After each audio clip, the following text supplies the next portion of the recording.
বিসমিল্লাহির রহমানির রহিম। আলহামদুলিল্লাহি রাব্বিল আলামিন ওয়াসসালাতু ওয়াসসালামু আলা সাইয়্যিদিল মুরসালিন আম্মা বাদ। আজকে আমরা সূরা নিসার ১৬ নম্বর রুকু থেকে শুরু করব। ১৬ নম্বর রুকুতে আল্লাহ তাআলা যে বিষয়গুলো বলেছেন, একটা হলো যে আল্লাহর প্রদত্ত বিধানের ভিত্তিতে ন্যায় বিচার প্রতিষ্ঠা করা। নাম্বার ২ হলো অপবাদ ও নিরপরাধদের মিথ্যা অভিযোগ থেকে সতর্কবার্তা, মানে তাদেরকে কাউকে যেন মিথ্যা অভিযোগে অভিযুক্ত করা না হয়, এটা আল্লাহ তাআলা বলেছেন। তো আমরা এখানে দেখি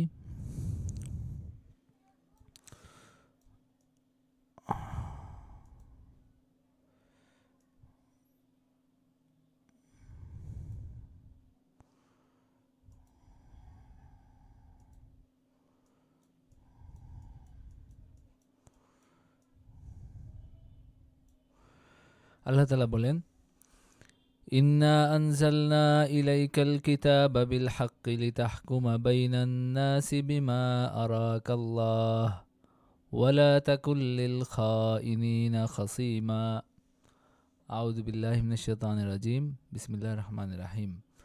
আল্লাহ তাআলা বলেন যে আমি তো তোমার প্রতি সত্যসহ কিতাব অবতীর্ণ করিয়াছি, যাতে তুমি আল্লাহ তোমাকে যা জানাইয়াছেন সেই অনুসারে মানুষের মধ্যে বিচার মীমাংসা করো এবং বিশ্বাস ভঙ্গকারীদের সমর্থনে তর্ক করিও না।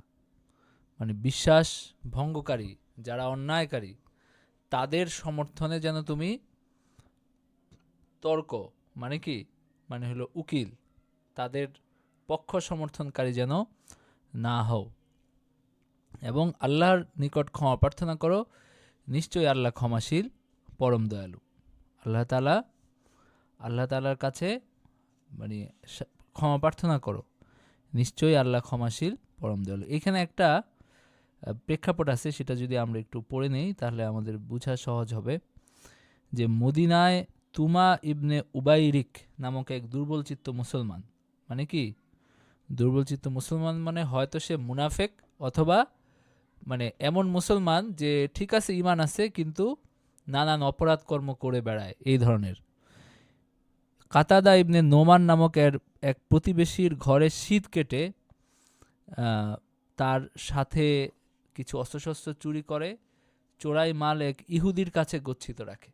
মানে সে হলো একজনের বাসায় চুরি করছে, চুরি করে এরপর এক ইহুদির কাছে সেটা গচ্ছিত রাখছে।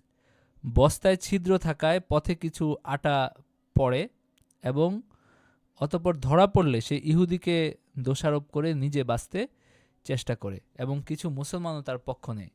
বাহ্যিক অবস্থা ও লক্ষণাদি দৃষ্টে আল্লাহ তাআলা লক্ষণাদি দেখে রাসূলুল্লাহ সাল্লাল্লাহু আলাইহি ওয়াসাল্লাম তারও প্রবল ধারণা জন্মে যে এটা ইহুদির কাজ, এবং সে অনুযায়ী তিনি ইহুদির উপর চুরির শাস্তি প্রয়োগ করার সিদ্ধান্তও নিয়ে ফেলেন।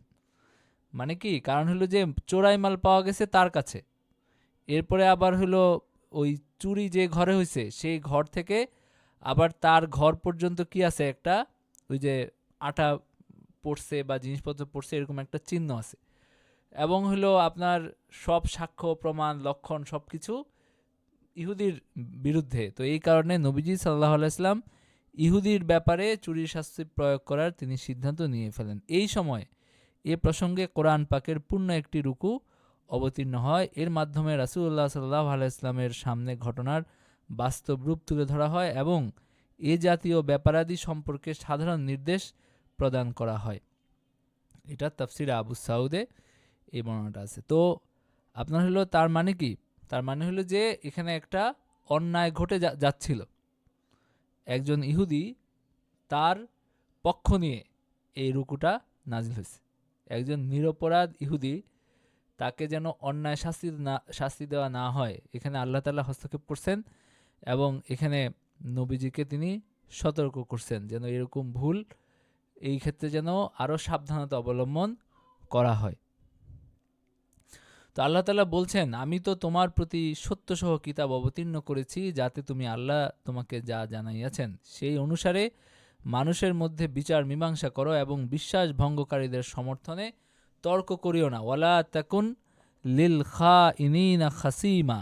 খাসিম মানে হলো যে কারো পক্ষ নিয়ে আপনার দ্বন্দ্ব যুদ্ধে বা হলো, যেমন হলো আমাদের এখানে আছে না যে এক পক্ষ অপরাধী আরেক পক্ষ বাদী, তো বাদী বিবাদীর মধ্যে কি হয়, একজন উকিল হিসাবে তার পক্ষে দাঁড়ায়, তার পক্ষ নিয়ে তর্ক করে, এটাকে বলা হয় খাসিম।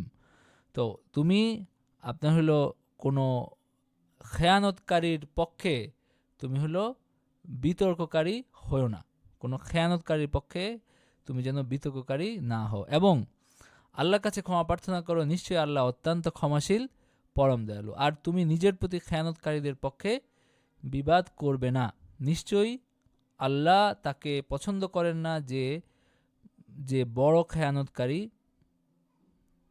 আল্লাহ নিশ্চয়ই আল্লাহ বিশ্বাস ভঙ্গকারী পাপীকে পছন্দ করেন না, মানে আল্লাহ তাআলা খাওয়ানান আসিমা, তিনি বিশ্বাস ভঙ্গকারী পাপী, তাদেরকে আল্লাহ তাআলা পছন্দ করেন না।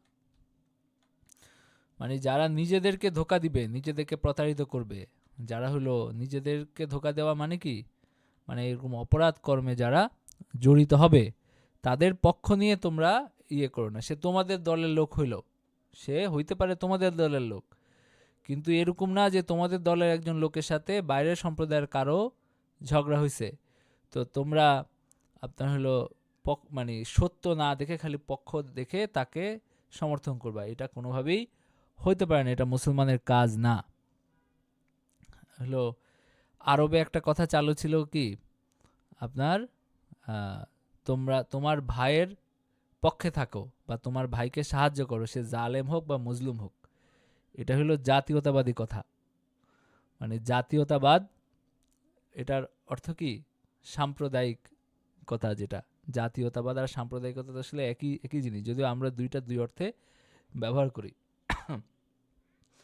তো মানে আবার এখানে আবার অনেক পার্থক্য আছে, আবার কেউ যেন এটা নিয়ে আবার হলো একটা ইয়ে না হন, এই জায়গায় অনেক রকম পার্থক্য আছে। নাগরিক জাতীয়তাবাদ যেটা, সেটার সাথে আমাদের হলো নৃতাত্ত্বিক জাতীয়তাবাদের পার্থক্য আছে।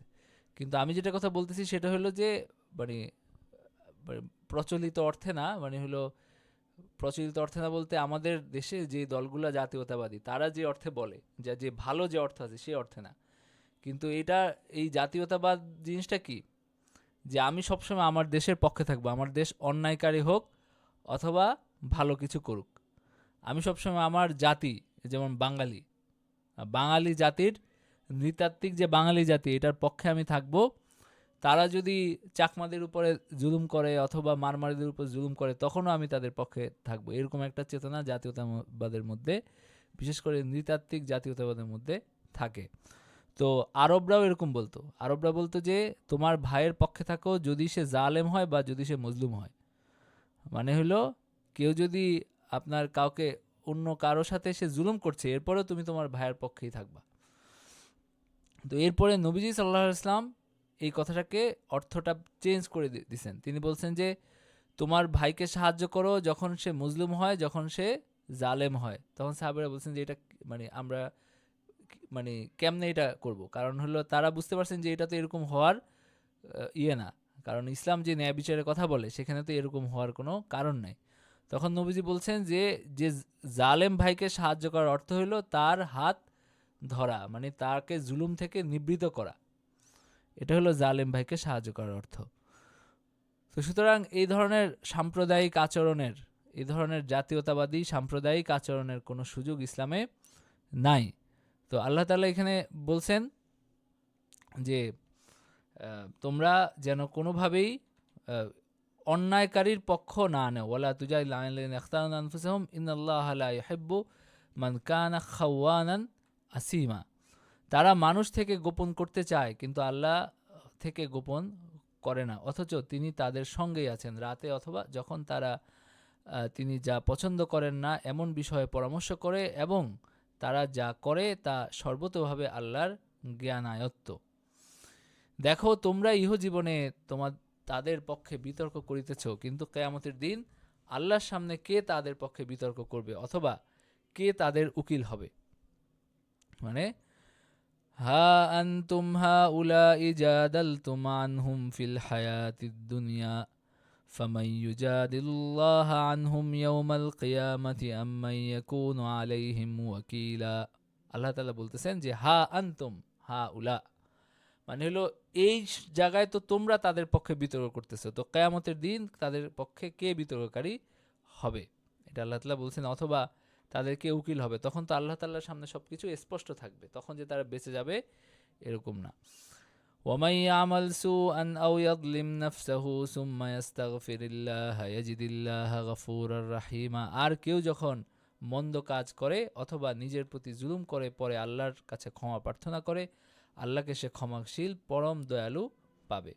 কেউ পাপ কার্য করলে সে উহা নিজের ক্ষতির জন্যই করে, আল্লাহ সর্বজ্ঞ প্রজ্ঞাময়। ওমাই ইয়াকসিব ইসমান ফাইন্নামা ইয়াকসিবুহু আলা নাফসি, সে নিজের উপরেই এটা করে, এটা অন্য কারো ক্ষতি হয় না। আর কেউ কোনো দোষ বা পাপ করে পরে কোনো নির্দোষ ব্যক্তির প্রতি অপবাদ আরোপ করলে সে তো মিথ্যা অপবাদ এবং স্পষ্ট পাপের বোঝা বহন করে।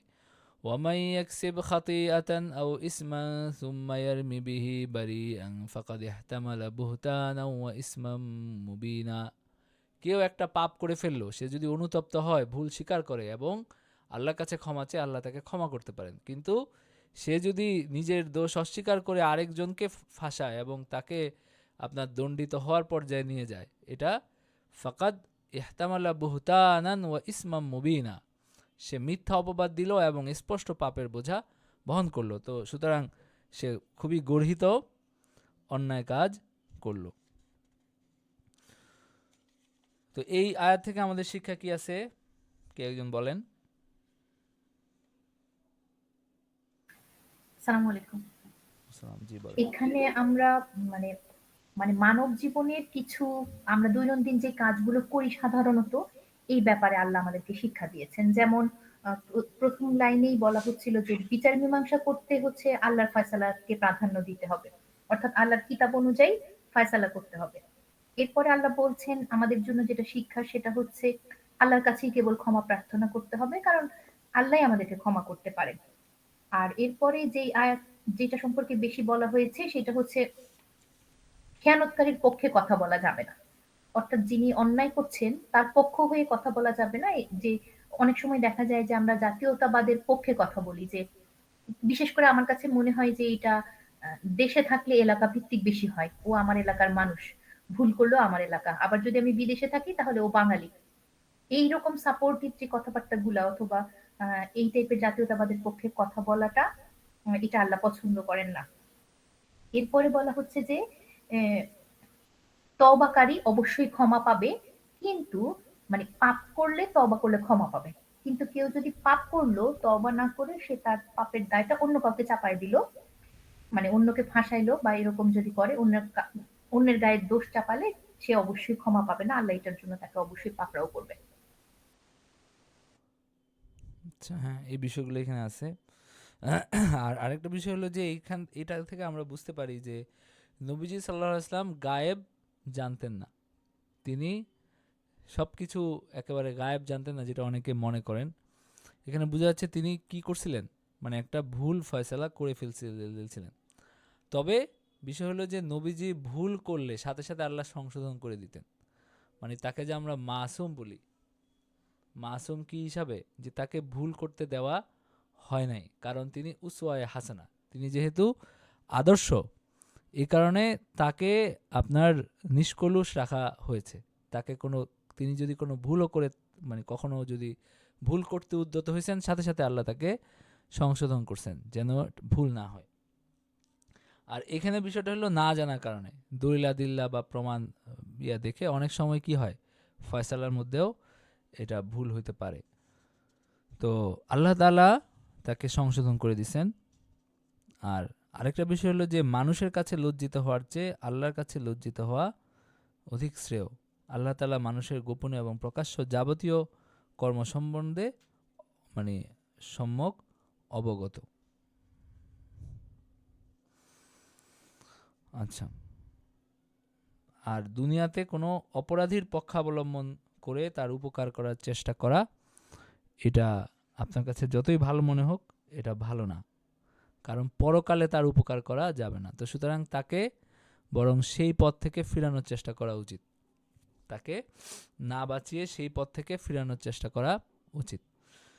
তো যাই হোক, হলো আরেকটা বিষয় আমি এখানে স্পষ্ট করে দেই, সেটা হলো যে আমাদের দেশে আপনার মানে এখানে এই যে জাতীয়তাবাদী দল বা বিএনপি যে জাতীয়তাবাদের কথা বলে, এটা হলো মূলত নাগরিক জাতীয়তাবাদ। নাগরিক জাতীয়তাবাদ হলো যে এটা কোনো নৃতাত্ত্বিক গোষ্ঠী যেমন বাঙালি অথবা হলো চাকমা, মারমা, এই ধরনের কোনো বংশানুক্রমিক গোষ্ঠীকে আপনার করছে না। এটা হলো যে একটা দেশ, এই বাংলাদেশের নাগরিক হিসাবে আমরা সবাই বাংলাদেশী, তো সুতরাং আমরা আমাদের দেশের স্বার্থের পক্ষে থাকব। তো এই নাগরিক জাতীয়তাবাদ এটা ইসলাম বিরোধী কিছু না।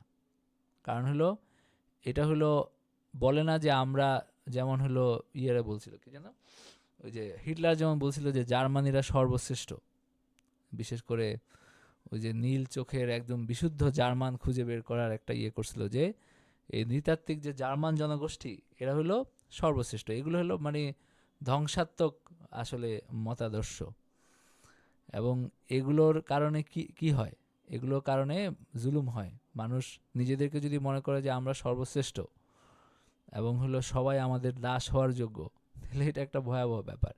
কিন্তু নাগরিক জাতীয়তাবাদ আসলে এরকম ভয়াবহ কিছু না, এবং এটা ইসলাম বিরোধী কিছু না। যেমন নবীজি সাল্লাল্লাহু আলাইহি ওয়াসাল্লাম যখন মদিনায় গেছেন, তখন তিনি সবাইকে একসাথ করে একটা চুক্তি করছেন। চুক্তি করে বলছেন যে আমরা যারা মদিনার মানুষ, আমরা সুখে দুঃখে একসাথে থাকবো, মানে আমাদের উপর যদি কোনো হামলা হয় আমরা সবাই একসাথে এটা প্রতিহত করব, এখানে মুসলমান ও মুসলমান যেরকমই হোক। তো তার মানে হলো কি যে এই ধরনের একটা চেতনা, এটা তো খারাপ কিছু না, এটা ভালো ভালো জিনিস। অনেকে এটাকে গুলিয়ে ফেলে হলো ওই যে নৃতাত্ত্বিক জাতীয়তাবাদের সাথে, বলে যে ইসলাম জাতীয়তাবাদ করে না, এটা সেটা। তো আসলে ব্যাপারটা এরকম না। কারণ ইসলাম তো অযৌক্তিকভাবে কোনো কিছুকে খারাপ বলে না, যেটা আসলে খারাপ সেটাকে খারাপ বলে। নাগরিক জাতীয়তাবাদ যেটা, এটা আসলে অন্যায়কে সমর্থনও করে না। মানে এই প্রেরণা সাধারণত এখানে থাকে না যে আমার দেশ কারোর উপর অন্যায় করলে তাও আমি সমর্থন করব, এই ধরনের ইয়েটা থাকে না এই নাগরিক জাতীয়তার মধ্যে। এবং ওই ধরনের উন্মাদনা এটাও নাগরিক জাতীয়তাবাদে থাকে না, এটা সিম্পল জিনিস। আর ওই যেটা আপনার বাঙালি জাতীয়তাবাদ যদি বলি, যে মানে নৃতাত্ত্বিক জাতীয়তাবাদ, এটা হলো খারাপ জিনিস, যে বাঙালি হলো সর্বশ্রেষ্ঠ, আর হলো এই বাঙালি জনগোষ্ঠীর বাইরে যারা আছে সবার সাথে অন্যায় করা যাবে, এরকম কোনো যদি থাকে, সেটা খারাপ জিনিস। আচ্ছা, আর তারাও যদি বলে যে না আমরা অন্যায় সমর্থন করি না, এটা সেটা অনেক কিছু বলতে পারে, কারো ব্যাপারেই অন্যায় করা ঠিক না। আচ্ছা, আমরা পরের রুকুতে পড়ি। সেটা হলো যে রাসূলের প্রতি আল্লাহর বিশেষ অনুগ্রহ, গোপন পরামর্শ নিষিদ্ধ এবং তার সীমিত ব্যতিক্রম। রাসূলের প্রতি আল্লাহর বিশেষ অনুগ্রহ এবং গোপন পরামর্শ আল্লাহ তাআলা নিষিদ্ধ করছেন, তবে কিছু ক্ষেত্রে তিনি এটাকে ভালো বলছেন, এরকম আর কি। আচ্ছা, তো আমরা দেখি যেখানে কি আছে 17 নম্বর রুকুতে, ওয়ালাউলা ফাদলুল্লাহি আলাইকা ওয়া রাহমাতুহু লাহাম্মাত তাইফাতুম মিনহুম আন ইউদিল্লুক ওয়া মা ইউদিল্লুনা ইল্লা আনফুসাহুম ওয়া মা ইয়াদুররুনাকা মিন শাই' ওয়া আনজালাল্লাহু আলাইকাল কিতাবা ওয়াল হিকমাতা ওয়া আল্লামাকা মা লাম তাকুন তা'লাম ওয়া কানা ফাদলুল্লাহি আলাইকা আযীমা। ওয়ালাউলা ফাদলুল্লাহি আলাইকা ওয়া রাহমাতুহু, তোমার প্রতি আল্লাহর অনুগ্রহ ও দয়া না থাকলে তাদের একদল তোমাকে পথভ্রষ্ট করিতে চাহিতই, কিন্তু তারা নিজেদেরকে ব্যতীত আর কাউকেও পথভ্রষ্ট করে না এবং তোমার কোনোই ক্ষতি করতে পারে না। মানে কিছু মানুষ তোমাকে উত্তেজিত করছে, মানে বা তোমাকে হলো করছে যে না অমুকের অন্যায়, মানে হইতে পারে যে কেউ যে নিজের লোক বা নিজেদের লোক, এই কারণে তাকে বাঁচানোর চেষ্টা করছে, নবীজিকে ভুলভাবে পরিচালিত করছে। তো আল্লাহ তাআলা বলতেছেন যে ওয়ামা ইউদিল্লুনা ইল্লা আনফুসাহুম ওয়ামা ইয়াদুররুনাকা মিন শাই', তারা তোমার ক্ষতি করার সাধ্য তাদের নেই, কারণ আল্লাহ তাআলা তোমাকে রক্ষা করবেন এই ক্ষতি থেকে। ওয়া আনজালাল্লাহু আলাইকাল কিতাবা ওয়াল হিকমাতা ওয়া আল্লামাকা মা লাম তাকুন তা'লাম ওয়া কানা ফাদলুল্লাহি আলাইকা আযীমা, তোমার প্রতি কিতাব এবং হিকমত অবতীর্ণ করিয়াছেন তিনি, এবং তুমি যা জানতে না তোমাকে শিক্ষা দিয়েছেন। তোমার প্রতি আল্লাহর মহা অনুগ্রহ রয়েছে, মানে তোমার প্রতি আল্লাহর অনেক বড় অনুগ্রহ রয়েছে। এরপরে আল্লাহ তাআলা বলছেন, তাদের অধিকাংশ গোপন পরামর্শে কোনো কল্যাণ নাই, তবে কল্যাণ আছে যে নির্দেশ দেয় দান খয়রাত সৎকার্য এবং মানুষের মধ্যে শান্তি স্থাপনের। আল্লাহর সন্তুষ্টি লাভের আকাঙ্ক্ষায় কেহ উহা করলে আল্লাহ অবশ্যই তাকে অবশ্যই আমি মহা পুরস্কার দিব। কেউ যদি আল্লাহ তাআলার মানে কল্যাণের নির্দেশ দেয়, দান খয়রাত সৎকার্য মানুষের মধ্যে শান্তি স্থাপনের চেষ্টা করে, সেটা ভালো। কিন্তু এই যে সলা পরামর্শ করে একজনের পিছনে আরেকজনকে লাগানো আর মানুষের মধ্যে মানে ফিতনা সৃষ্টি করা, এগুলো খারাপ কাজ, এগুলো ভালো না। কারো নিকট সৎপথ প্রকাশ হওয়ার পর সে যদি রাসূলের বিরুদ্ধাচরণ করে এবং মুমিনদের পথ ব্যতীত অন্য পথ অনুসরণ করে, তবে যেদিকে সে ফিরে যায় সেদিকেই তাকে ফিরিয়ে দিব এবং জাহান্নামে দগ্ধ করব, আর উহা কত মন্দ আবাস। তার মানে কারো নিকট সৎপথ স্পষ্ট হওয়ার পরে, প্রকাশ হওয়ার পরে সে যদি সেটাকে গ্রহণ করতে না চায়, সে যদি এটা নিয়ে নানান ছুতানাতা নানান অজুহাত তালাশ করে, তাহলে তার পরিণতি কি না, তার পরিণতি আসলে ভালো না। তো এই রুকু থেকে আমরা কি শিক্ষা নির্দেশনা পাই? সেটা হলো যে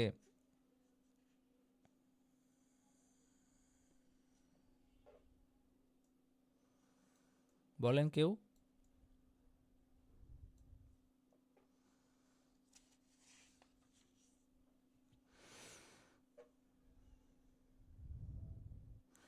এর থেকে আমরা একটা জিনিস বুঝতে পারি, সেটা হলো যে নবীজি যে আপনার তাকে যে ভুল থেকে রক্ষা করা হয়েছে, তিনি যে নিষ্পাপ ছিলেন, তিনি যে মাসুম ছিলেন, তাকে যে আপনার হলো সব রকম দোষ চুরি থেকে রক্ষা করা হয়েছে, এটা আমরা এখান থেকে বুঝতে পারি। আল্লাহ বলছেন যে আপনার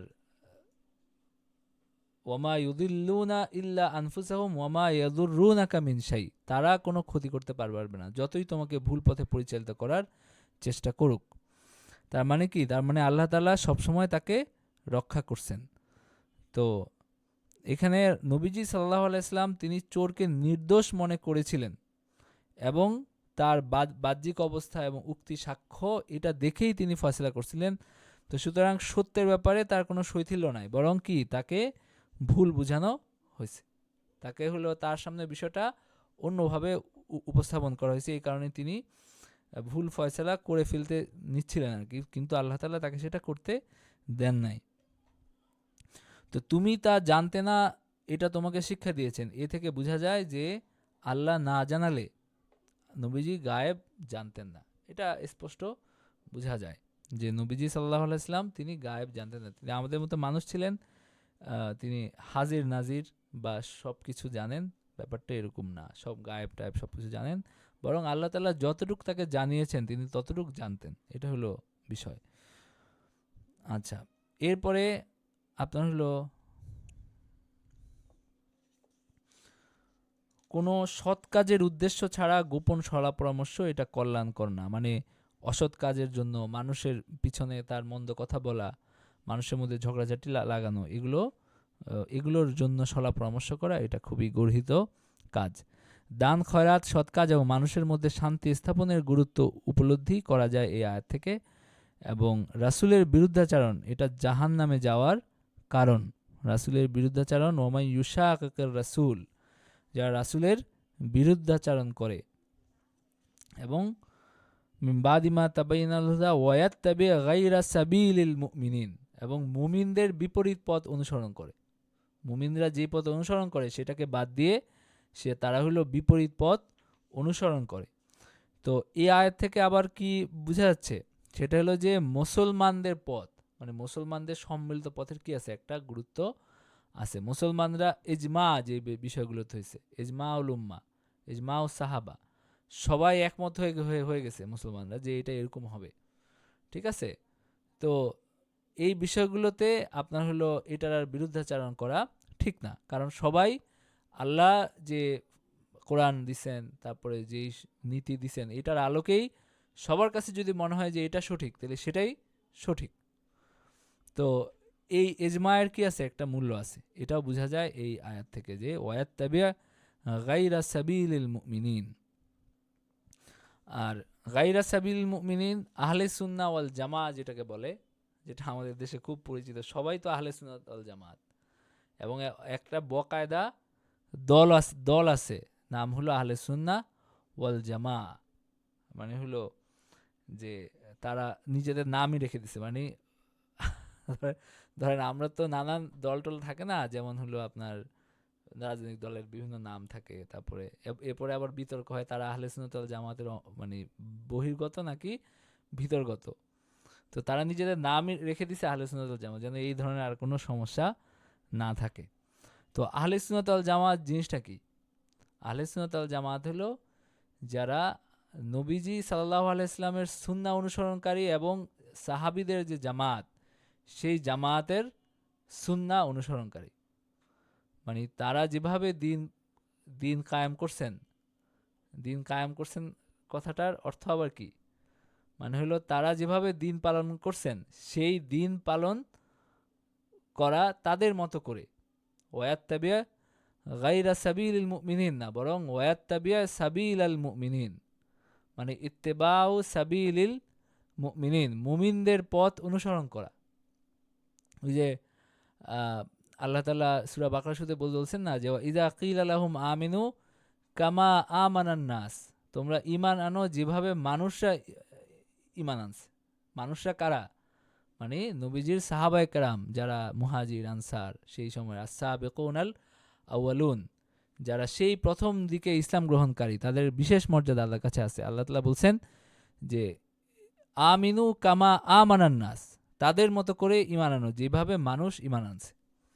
তো আবার তারা মুনাফিকরা বলছে যে আনুমিনু কামা আমানাস সুফাহা, আমরা কি তাদের মতো ঈমান আনবো যেভাবে আপনার হলো বোকারা নির্বোধরা ঈমান আনছে? মানে তাদের মধ্যে কি ছিল ওই ধরনের। তো আমাদের দেশে কারো কারোর মধ্যে কি থাকে, এই ধরনের এলিট, নিজের এলিট মনে করার একটা ইয়ে থাকে যে এই গরিব চাষাভুষা মুসলমানদের মতো হইলে তো হয় না, আমাদের কি হইতে হবে, আমাদের একটু এলিট হইতে হবে। আমরা দিন অনুসারী, আমরা দিনদার, মানে আমরা মুসলমান, কিন্তু আমরা একটু এলিট। আমাদের হলো ওই কৃষক আর হলো দিন মজুরদের মতো দিন পালন করলে তো আমাদের হয় না, ঠিক আছে? তো এই এলিটপনা ভালো না, বরং হলো মুসলমানদের, সাধারণ মুসলমানদের মতো হওয়া উচিত। ইয়াত্তাবি সাবিলাল মুমিনিন, মানে মুমিনদের পথ অনুসরণ করা উচিত, মুমিনদের পথের বিপরীতে যাওয়া উচিত না। এটা হলো আর কি শিক্ষা, সংক্ষেপে, এত বড় বলার সুযোগ নেই। এরপরে আপনার হলো 18 নম্বর রুকুতে, 18 নম্বর রুকুর আলোচ্য বিষয় কি? 18 নম্বর রুকুর আলোচ্য বিষয় হলো যে শিরিক ক্ষমার অযোগ্য গুনাহ, শয়তানের মিথ্যা আকাঙ্ক্ষা সৃষ্টির প্রতিশ্রুতি, এবং সৎকর্মশীলদের জন্য আল্লাহর জান্নাতে আল্লাহর প্রতিশ্রুতিতে আল্লাহর চেয়ে অধিক সত্যবাদী কে, এবং আল্লাহর কাছে মুসলিমের চেয়ে উত্তম কেউ নেই। এই বিষয়গুলো এই রুকুতে আছে। আচ্ছা, আল্লাহ তাআলা বলেন ইন্নাল্লাহা লা ইয়াগফিরু আন ইউশরাকা বিহি ওয়া ইয়াগফিরু মা দুনা যালিকা লিমান ইয়াশা ওয়া মান ইউশরিক বিল্লাহি ফাকাদ যাল্লা যালালাম বাঈদা, নিশ্চয়ই আল্লাহ ক্ষমা করেন না তার সাথে শরীক স্থির করাকে, এছাড়া সবকিছু যাকে ইচ্ছা তিনি ক্ষমা করেন, এবং কেউ আল্লাহর সাথে শরীক স্থির করলে সে তো সুদূর ভ্রান্তিতে পতিত হইল, ভীষণভাবে পথভ্রষ্ট হল। ফাকাদ যাল্লা যালালাম বাঈদা ইয়াদউনা মিন দুনিহি ইল্লা ইনাসা ওয়া ইয়াদউনা ইল্লা শাইতানাম মারিদা, তারা হলো তার পরিবর্তে তারা কিছু দেবীর পূজা করে, ইল্লা ইনাসা, কিছু নারীর পূজা তারা করে। ইনাস অর্থ কি? দেবী বা নারী, এরকম। তো তারা আল্লাহর পরিবর্তে কিছু নারীদেরকে ডাকে, কিছু দেবীদেরকে ডাকে, এবং বিদ্রোহী শয়তানের পূজা করে। তারা ওয়া ইয়াদউনা ইল্লা শাইতানাম মারিদা, তারা হলো মারদুদ, বিদ্রোহী শয়তান, তাকে আসলে তারা ডাকে। আল্লাহ তাকে লানত করেন এবং সে বলে আমি অবশ্যই আমার বান্দাদের এক নির্দিষ্ট অংশকে আমার অনুসারী করিয়া লইব, আমি অবশ্যই তোমার বান্দাদের এক নির্দিষ্ট অংশকে আমার অনুসারী করে নিব। লানাহুল্লাহু ওয়া ক্বালা লাআত্তাখিযান্না মিন ইবাদিকা নাসীবাম মাফরুদা। লানাহুল্লাহ, আল্লাহ তাকে লানত করছেন, আল্লাহ তাকে অভিশাপ দিছেন, তাকে জান্নাত থেকে বিতাড়িত করছেন, লানত করছেন, কিন্তু সে আল্লাহকে বলছে যে আমি তোমার বান্দাদের মধ্য থেকে নির্দিষ্ট একটা অংশকে আমার অনুসারী বানাবই। তো সেটাই সে করছে এবং আল্লাহ তাকে সেই আপনার হলো সুযোগ দিছেন বা সেই ক্ষমতা দিছেন। তো এখন কি কিছু মানুষ তো নানান প্ররোচনায় পড়ে শয়তানের অনুসরণ করে, আবার কিছু আছে এখন সরাসরি শয়তানের পূজা করে। সরাসরি আমাদের মানে বর্তমান বিশ্বে এমন কিছু মানুষ আছে যারা শয়তানিস্ট, শয়তানের পূজা করে। তারা অন্যরকম ধর্মগ্রন্থ পড়ে এবং বিভিন্নভাবে পাপাচারের মাধ্যমে শয়তানের কাছাকাছি যাওয়ার চেষ্টা করে। এই যে কুফরি কালাম, তারপরে নানান জাদু টাদু, অনেক কিছু। এই একটা অন্ধকার জগৎ আছে, সেই অন্ধকার জগতে হলো শয়তান হলো খোদা এবং তার সরাসরি অনুসারী কিছু মানুষও এখন আছে। আচ্ছা, এরপরে হলো আল্লাহ তাআলা বলেন ওয়ালা উদিল্লান্নাহুম ওয়ালা উমান্নিয়ান্নাহুম ওয়ালা আমুরান্নাহুম ফালায়ুবাত্তিকুন্না আযানাল আনআমি ওয়ালা আমুরান্নাহুম ফালায়ুগাইরুন্না খালকাল্লাহ ওয়া মান ইয়াত্তাখিযিশ শাইতানা ওয়ালিয়্যাম মিন দুনিল্লাহি ফাকাদ খাসিরা খুসরানাম মুবিনা। ওয়ালা উদিল্লান্নাহুম, আমি তাদেরকে পথভ্রষ্ট করবই, তাদের হৃদয়ে মিথ্যার বাসনা সৃষ্টি করবে। এটা কে বলে? এটা শয়তান বলে যে আমি তাদের হৃদয়ে মিথ্যা বাসনা সৃষ্টি করবই, আমি তাদেরকে নিশ্চয়ই নির্দেশ দিব, আর তারা পশুর কর্ণচ্ছেদ করবেই, এবং তাদেরকে আমি নিশ্চয়ই নির্দেশ দিব এবং তারা আল্লাহর সৃষ্টি বিকৃত করিবেই। আল্লাহর পরিবর্তে কেউ শয়তানকে অভিভাবক রূপে গ্রহণ করলে সে স্পষ্টই ক্ষতিগ্রস্ত হয়। সে তাদেরকে প্রতিশ্রুতি দেয় এবং তাদের হৃদয়ে মিথ্যা বাসনা সৃষ্টি করে। ইয়াইদুহুম ওয়াইমান্নিহিম, সে তাদেরকে নানান মানে প্রলোভন দেয়, কিন্তু আর শয়তান তাদেরকে যে প্রতিশ্রুতি দেয় তা ছলনা মাত্র। শয়তান যে সমস্ত প্রতিশ্রুতি দেয়, যেই সব আশা দেখায়, এগুলো ছলনা ছাড়া কিছুই না। ইহাদেরই আশ্রয়স্থল হলো জাহান্নাম, উহা হইতে তারা নিষ্কৃতি উপায় পাইবে না, এ থেকে তাদের কোনো নিষ্কৃতি নাই। আর যারা ঈমান আনে ও সৎ কাজ করে তাদেরকে দাখিল করব জান্নাতে। ওয়াল্লাযীনা আমানু ওয়া আমিলুস সালিহাতি সানুদখিলুহুম জান্নাতিন তাজরি মিন তাহতিহাল আনহারু খালিদিনা ফিহা আবাদা ওয়াদাল্লাহি হাক্কান ওয়া মান আসদাকু মিনাল্লাহি কিলা। যারা ঈমান আনে সৎ কাজ করে তাদেরকে দাখিল করব জান্নাতে, তারা যার পাদদেশে নদী প্রবাহিত, সেখানে তারা চিরস্থায়ী হবে। আল্লাহর প্রতিশ্রুতি সত্য। কে আল্লাহর চেয়ে বেশি অধিক সত্যবাদী? প্রতিশ্রুতিতে আল্লাহর চেয়ে বেশি সত্যবাদী আর কেউ নাই। তোমাদের খেয়াল খুশি এবং কিতাবীদের খেয়াল খুশি অনুসারে কাজ হবে না। কেউ মন্দ কাজ করলে তার প্রতিফল সে পাবে। আল্লাহ ব্যতীত তার জন্য সে কোনো অভিভাবক এবং সহায় পাইবে না। পুরুষ অথবা নারীর মধ্যে কেউ সৎ কাজ করলে ও মুমিন হইলে তারা জান্নাতে দাখিল হবে এবং তোমাদের প্রতি অনুপরিমাণও জুলুম করা হইবে না। ومن يعمل من الصالحات من ذكر أو أنثى وهو مؤمن فأولئك يدخلون الجنة ولا يظلمون نقيرا। পুরুষ অথবা নারী, এখানে নারীদের কথা কি করা হয়েছে আলাদা করে বলা হয়েছে, যেন আবার কোনো অভিমান, কোনো আপত্তি না থাকে। অনেক সাহাবীর আমি আগে সাংজুল বলছিলাম যে নারী সাহাবীরা নবীজিকে বলছেন যে আমাদের কথা কোরআনে কোথায়? সব কিছু খালি পুরুষদেরকেই বলা হচ্ছে। তো কমন আপনার হলো কি যে সাধারণভাবে বললে সবাইকেই বলা হয়। এরপরেও আল্লাহ তাআলা তাদের মনতুষ্টির জন্য আল্লাহ তাআলা কি করছেন, মানে তাদের মনের শান্তির জন্য বিভিন্ন আয়াতে আলাদা করে আবার নারীদের কথা বলছেন। ওয়ামান ইয়ামাল মিনাস সালিহাতি মিন যাকারিন আও উনসা ওয়া হুয়া মুমিন ফাউলাইকা ইয়াদখুলুনাল জান্নাতা ওয়া লা ইউযলামুনা নাকিরা। তাদের আপনার হলো পুরুষ অথবা নারীর মধ্যে কেউ সৎ কাজ করলে, মুমিন হলে তারা জান্নাতে দাখিল হবে এবং তাদের প্রতি অনুপরিমাণও জুলুম করা হবে না। ওয়ামান আহসানু দীনাম মিম্মান আসলামা ওয়াজহাহু লিল্লাহি ওয়া হুয়া মুহসিনুন ওয়াত্তাবা মিল্লাতা ইব্রাহিমা হানিফা ওয়াত্তাখাযাল্লাহু ইব্রাহিমা খলিলা। তার অপেক্ষা দিনে কে উত্তম? যে সৎকর্মপরায়ণ হয়ে আল্লাহর নিকট আত্মসমর্পণ করে এবং একনিষ্ঠভাবে ইব্রাহিমের ধর্মাদর্শ অনুসরণ করে, এবং আল্লাহ ইব্রাহিমকে বন্ধুরূপে গ্রহণ করেছেন। ওয়ালিল্লাহি মা ফিস সামাওয়াতি ওয়া মা ফিল আরদি ওয়া কানাল্লাহু বিকুল্লি শাইইন মুহীতা। আসমান এবং জমিনে যা কিছু আছে সবকিছু আল্লাহরই, এবং সবকিছুকে আল্লাহ পরিবেষ্টন করিয়া রহিয়াছেন। তো সুতরাং আপনার হলো সবকিছুকে আল্লাহ তাআলা পরিবেষ্টন করে আছেন, এবং তিনি সবকিছুর জ্ঞান রাখেন, সবকিছু তার নিয়ন্ত্রণে বাইরে কোনো কিছু নাই। তো এই আয়াতগুলো থেকে আমরা কি শিক্ষা এবং কি নির্দেশনা পাই? সেটা হলো যে আপনার মুমিনদেরকে কি করা হয়েছে, জান্নাতের সুসংবাদ দেওয়া হয়েছে, আর কাফেরদের জন্য জাহান্নামের সাবধানবাণী শোনানো হয়েছে।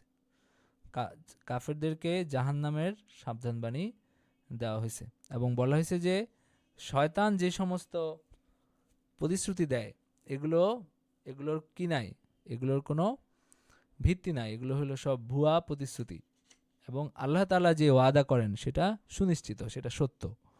এবং শয়তান যে প্রলোভনে মানুষকে ফালায়, যে সমস্ত লোভ দেখায় এবং মানুষকে দিয়ে নানান অপকর্ম করায়, সেগুলো আসলে আপনার হলো কোনো কিছু না, ভালো কিছু না, এবং সেগুলোর ফল খারাপ। আর আল্লাহ তাআলা মুমিনদেরকে জান্নাতের সুসংবাদ দিচ্ছেন, এটা স্পষ্ট এই আয়াতে। আর মন্দ কাজ করলে শাস্তি ভোগ করতে হবে। পুরুষ হোক বা নারী হোক, এই কথা দিয়ে বোঝানো হয়েছে যে ঈমান এবং আমলের মূলনীতি এবং তার পরিণতিতে পুরুষ এবং নারীর মধ্যে কোনো তফাৎ নাই।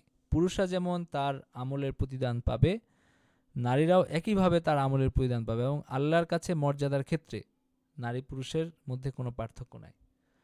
আল্লাহর কাছে মর্যাদার ক্ষেত্রে কি, ওই যে এক আয়াতে আছে না যে তোমাদেরকে পুরুষ এবং নারী থেকে সৃষ্টি করা হয়েছে, এবং ইন্না আকরামাকুম ইনদাল্লাহি আতকাকুম, তোমাদের মধ্যে সেই বেশি সম্মানিত যে বেশি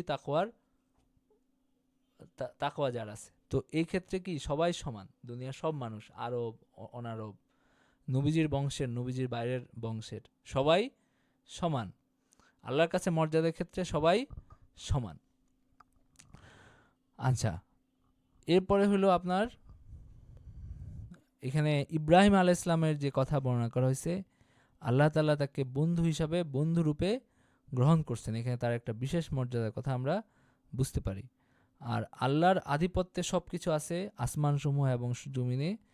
তার মানে হলো যে আল্লাহর কাছে সমস্ত মাখলুকের মুখাপেক্ষিতা এবং আল্লাহর মুখাপেক্ষিতাহীনতা আর কি, আল্লাহ তাআলা যে মুখাপেক্ষী না, বরং দুনিয়ার সবাই তার মুখাপেক্ষী, সেটা এখান থেকে বোঝা যায়। সব কিছুই আল্লাহ তাআলার নিয়ন্ত্রণে আছে। আচ্ছা, 19 নাম্বার রুকুতে আজকে আপনাদের কম নিচ্ছি, কারণ সূরা নিসাটা আজকে শেষ করতে হবে, তো এই কারণে একটু দ্রুত আমরা আগানোর চেষ্টা করি। সূরা 19 নাম্বার রুকুতে আল্লাহ তাআলা বলছেন,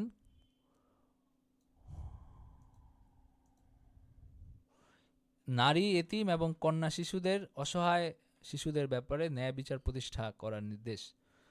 যে নারী, এতিম, কন্যা এবং অসহায় শিশু, তাদের ব্যাপারে যেন ন্যায় বিচার প্রতিষ্ঠা করা হয়, তারা যেন কোনোভাবেই আপনার হলো জুলুমের শিকার না হয়, অবিচারের শিকার যেন তারা না হয়। সকল লেনদেনে আল্লাহকে ভয় করার নির্দেশ আল্লাহ তাআলা দিয়েছেন। ওয়াস্তাফতুনাকা ফিন-নিসাই কুলিল্লাহু ইফতিকুম ফীহিন্না ওয়া মা ইউতলা আলাইকুম ফিল কিতাবি ফি ইয়াতামান-নিসা। আর লোকে যখন তোমার নিকট নারীদের বিষয়ে ব্যবস্থা জানতে চায়, বলো, আল্লাহ তোমাদেরকে তাদের সম্বন্ধে ব্যবস্থা জানাইতেছেন, এবং ইতিম নারী সম্পর্কে যাদের প্রাপ্য তোমরা প্রদান করো না, অথচ তোমরা তাদেরকে বিয়ে করতে চাও, এবং অসহায় শিশুদের সম্বন্ধে ও এতিমদের প্রতি তোমাদের ন্যায় বিচার সম্পর্কে যা কিতাবে তোমাদেরকে শোনানো হয় তাও পরিষ্কারভাবে জানাইয়া দাও।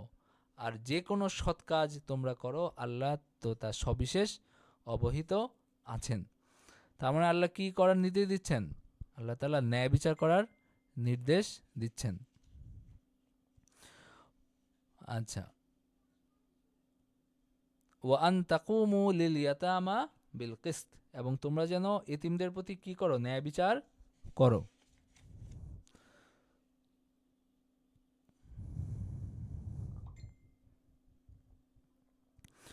আচ্ছা,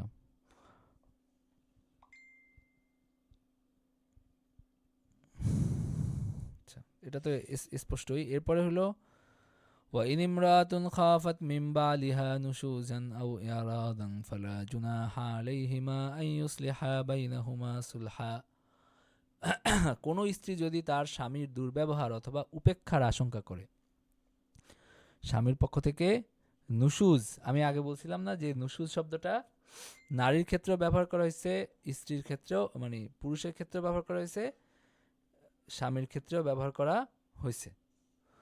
তো সুতরাং আপনার হলো এইটার কি আছে, একটা স্পষ্ট অর্থ আছে। وإن امرأة خافت من بعدها نشوزا أو إعراضا فلا جناح عليهما তখন তাদের মধ্যে আপোষ নিষ্পত্তি করতে চাইলে সেখানে কোনো মানে সমস্যা নাই, তারা যেন আপোষ নিষ্পত্তি করে নেয়। ওয়াসসুলহু খাইর, এবং সুলাহ করাটা হলো উত্তম, সুলাহ করাটা উত্তম। তো এই আয়াতের এই যে আপনার 127 নম্বর আয়াতে একটা শাহানুজ আছে, আমরা শাহানুজ একটু দেখি, তাহলে আমরা বিষয়টা বুঝতে পারবো। জাহিলি যুগে সাধারণত আরবরা নারী এবং শিশুদেরকে মিরাসের অংশ থেকে বঞ্চিত করত, তার কারণ তারা যুদ্ধ করতে পারত না। মিরাসের হুকুম নাজিল হওয়ার পর কেউ কেউ কিছুটা বিব্রত বোধ করল এবং বিষয়টি সম্পর্কে আরও স্পষ্ট বিধান জানতে চাইল। তখন এই আয়াত নাজিল হয়। কোনো কোনো বর্ণনা মতে এই সূরার শুরুতে এতিমদের হক আদায়ের ব্যাপারে তাকিদ করা হলে যে এতিম নারীকে তার অভিভাবক বিবাহ করতে পারে, যেমন চাচাতো বোন,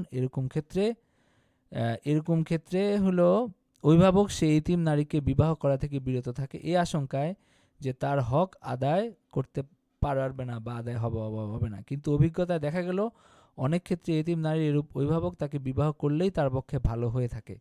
তখন মুসলমানগণ রাসূল সাল্লাল্লাহু আলাইহি ওয়াসাল্লামের কাছে এরূপ এতিম নারীকে বিবাহ করার বিধান জানতে চাইলে এই আয়াত নাজিল হয়।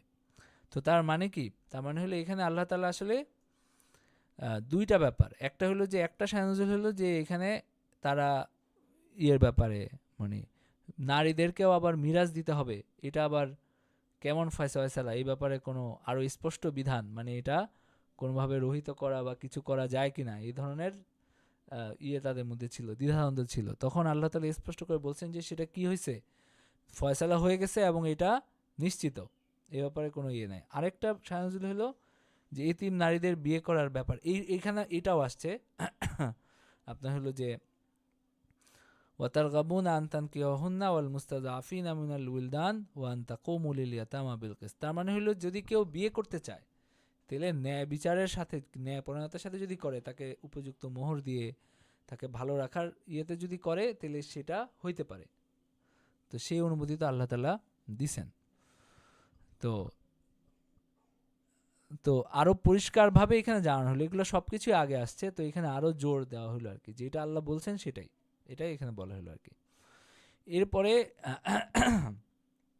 এরপরে হলো যে আপনার হলো যে পরে যেটা আসছে যে খাফাত মিন বালিহা নুশুজান আও ইরাজান, মানে কোনো নারী তার স্বামীর কাছ থেকে একটা উপেক্ষার আশঙ্কা করে, দুর্ব্যবহার সে আশঙ্কা করে, তখন আপোষ নিষ্পত্তি করতে কোনো বাধা নাই। ওয়াসুলহু খাইর, আপোষ নিষ্পত্তি ভালো, এবং মানুষ লাভ হেতু স্বভাবত কৃপণ, ও ওহদিরাতিল আনফুসুস শুহ, মানুষকে কি বানানো হয়েছে, কৃপণ বানানো হয়েছে। ওয়াইন তুহসিনু ওয়া তাত্তাকু ফাইন্নাল্লাহা কানা বিমা তা'মালুনা খাবীরা, আর যদি তোমরা সৎকর্মপরায়ণ হও, মুত্তাকি হও, তবে তোমরা যা করো আল্লাহ তার খবর রাখেন।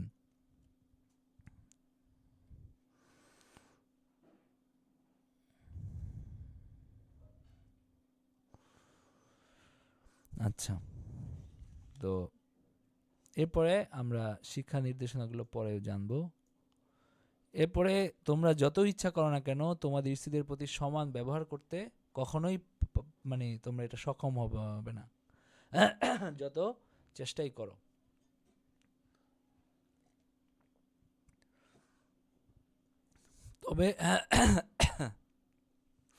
তবে তোমরা কোনো একজনের দিকে সম্পূর্ণভাবে ঝুঁকে পড়ো না এবং অপরকে ঝুলানো অবস্থায় রাখিও না। যদি তোমরা নিজেদেরকে সংশোধন করো ও সাবধান হও, তবে নিশ্চয়ই আল্লাহ ক্ষমাশীল, পরম দয়ালু। তার মানে হলো যে আল্লাহ তাআলা বলতেছেন কি, যে অন্তরের ব্যাপারে, অন্তরের যে অবস্থা সেটার ব্যাপারে তো আসলে সমান করা যায় না, কাউকে কেউ বেশি ভালোবাসে, কাউকে কম ভালোবাসে। কিন্তু ব্যাপার হলো যে এরকম যেন এটা যেন দৃষ্টিকটু পর্যায়ে চলে না যায়, মানে সম্পূর্ণভাবে একজনের দিকে যেন তোমরা ঝুঁকে না পড়ো, এবং আরেকজনকে তুমি ছাড়লাও না, তাকে ধরলাও না, এরকম যেন না হয়। এখন বেশিরভাগ ক্ষেত্রে দ্বিতীয় বিয়ের অনেক সময় ক্ষেত্রে এটা হয়, কারণ বেশিরভাগ ক্ষেত্রে কি হয়, ওই নিম্ন শ্রেণীর লোকজনই আসলে দ্বিতীয় বিয়ে করে, ওই রিক্সাওয়ালা, ভ্যানওয়ালা, এই ধরনের লোকজন দ্বিতীয় বিয়েটা বেশি করে। এবং তারা যেটা করে যে একজন বিয়ে করছে আরেকজনকে ছেড়ে, সে হলো না তাকে স্ত্রী হিসাবে রাখছে, না হলো তাকে ছাড়ছে। তো এটা করা ভালো না। আবার একটা বিষয় হলো কি, যে তারাও হলো ছুটতে চায় না।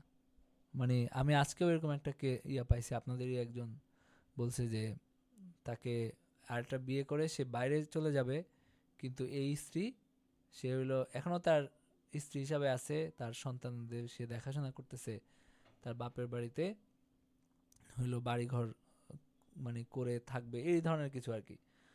তো তার মানে কি, মানে হলো যে একটা হলো যে তারা ছাড়ে না, মানে ঝুলিয়ে রাখতেছে, আরেকটা হলো যে মেয়েরা আসলে ছুটতে চায় না, কারণ হলো তার আর দ্বিতীয় বিয়ে করার বা তার আরেকটা বিয়ে করার আসলে তেমন কোনো সম্ভাবনাও নাই, তার কোনো ওরকম আগ্রহ নাই, আর সম্ভাবনাটাও সেভাবে নাই, খুবই কম।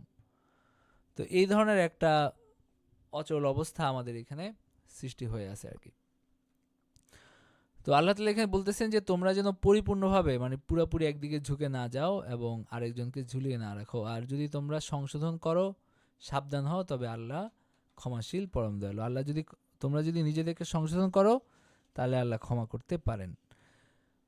আর যদি তোমরা পরস্পর পৃথক হয়ে, মানে তারা যদি পরস্পর পৃথক হয়ে যায়, তবে আল্লাহ তার প্রাচুর্য দ্বারা তাদেরকে অভাবমুক্ত করবেন।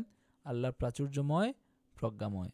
মানে তারা যদি পৃথক হয়ে যায়, একসাথে নাই থাকে, তাহলে আল্লাহ তাআলা তার প্রাচুর্য থেকে তাদেরকে দান করবেন। উভয়কে আল্লাহ তাআলা উত্তম সঙ্গী দান করবেন। এরকম ঝগড়াঝাটি করে, প্রতিনিয়ত ঝগড়াঝাটি করে থাকার চেয়ে আলাদা হয়ে, বরং আলাদা হয়ে যাওয়া ভালো। ওয়ালিল্লাহি মা ফিস সামাওয়াতি ওয়া মা ফিল আরদ। আসমানে যা আছে এবং জমিনে যা আছে সব আল্লাহরই।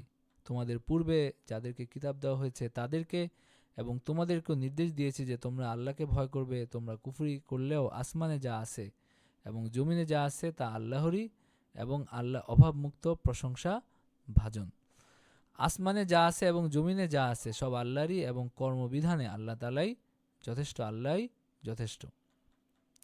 হে মানুষ, তিনি ইচ্ছা করলে তোমাদেরকে অপসারিত করিতে এবং অপরকে আনিতে পারেন।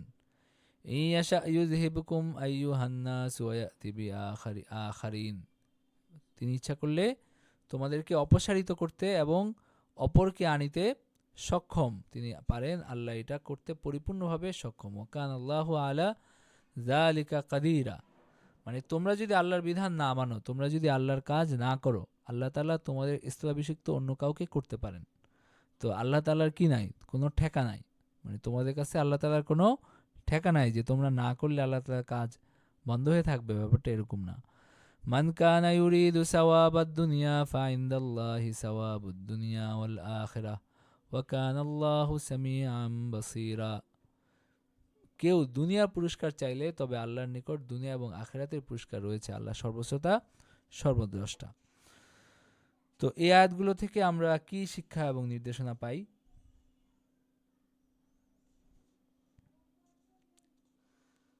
কেউ বলেন।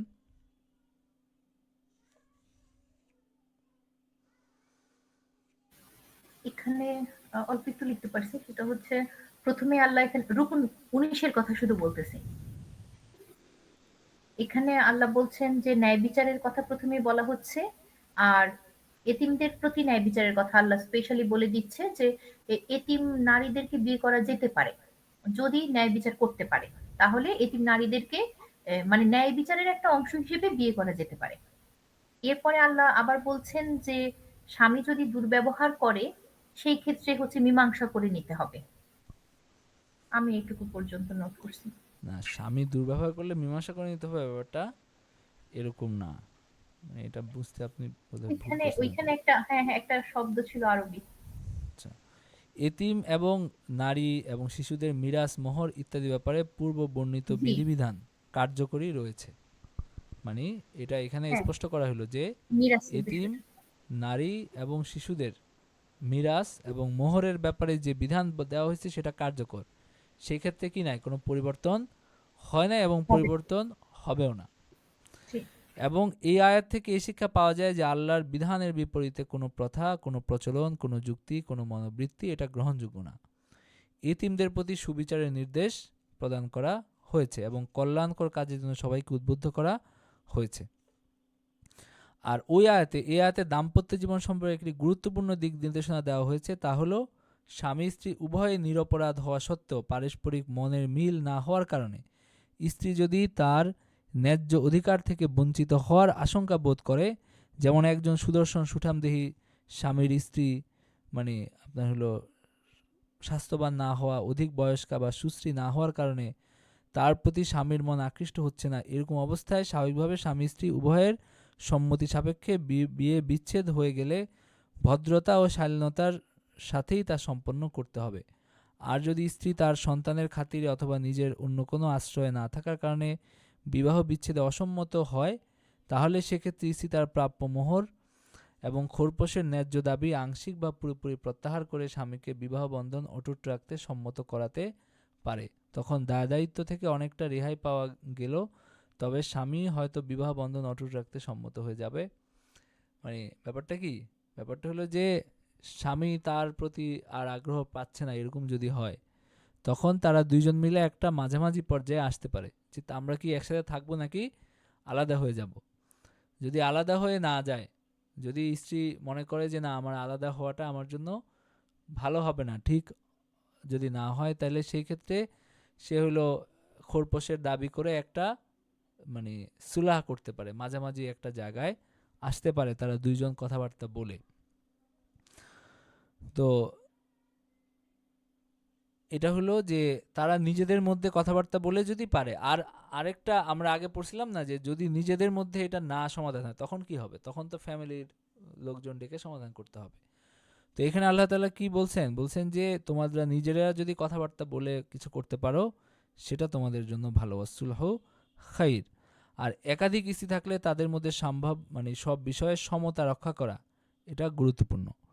আন্তরিক ভালোবাসা প্রভৃতি যা নিজের আয়ত্তাধীন নয় সেরূপ ক্ষেত্রে কোনো অসমতার জন্য স্বামী দায়ী হবে না, কিন্তু যেই সব ক্ষেত্রে সে সক্ষম, লা ইয়াকাল্লিফুল্লাহু নাফসান ইল্লা উসাহা, আল্লাহ মানুষকে তার ক্ষমতার বাইরে দায়িত্ব দেন না।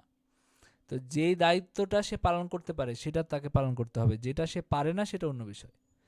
তো সুতরাং আর আরেকটা হলো যে স্ত্রীদেরকে ঝুলন্ত অবস্থায় রাখা নিষেধ, যে হলো আমি আটকে রাখলাম আমার বিবাহ বন্ধনে কিন্তু আসলে স্ত্রী হিসাবে তার সাথে তেমন কোনো সম্পর্ক নাই, এইভাবে রাখার এটা নিষিদ্ধ। আর আমাদের এখন আর এই ধরনের ইয়েটা নাই, কারণ নারীরা নিজেরাই তালাক নিয়ে নিয়ে নিতে পারে।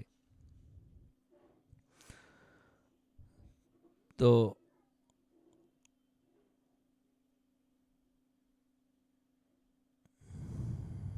আচ্ছা, তো এই বিষয়গুলো এখানে আছে। আল্লাহর নিদর্শনাবলী মানার জন্য তাকিদ করা হয়েছে। সবকিছু আল্লাহর মালিকানা। আল্লাহ অনেকবার বলছেন ওয়ালিল্লাহি মা ফিস সামাওয়াতি ওয়া মা ফিল আরদ, সবকিছু আল্লাহ তাআলার মালিকানাধীন এবং আল্লাহ তাআলার কোনো অভাব মুক্ত, তিনি ইবাদতের মুখাপেক্ষী না, বান্দা তার ইবাদত করবে এটা তার বিশেষ কোনো প্রয়োজন নাই। আচ্ছা, সবকিছুর মালিকানা আল্লাহর, এই কথাটা এখানে বেশ কয়েকবার আসছে।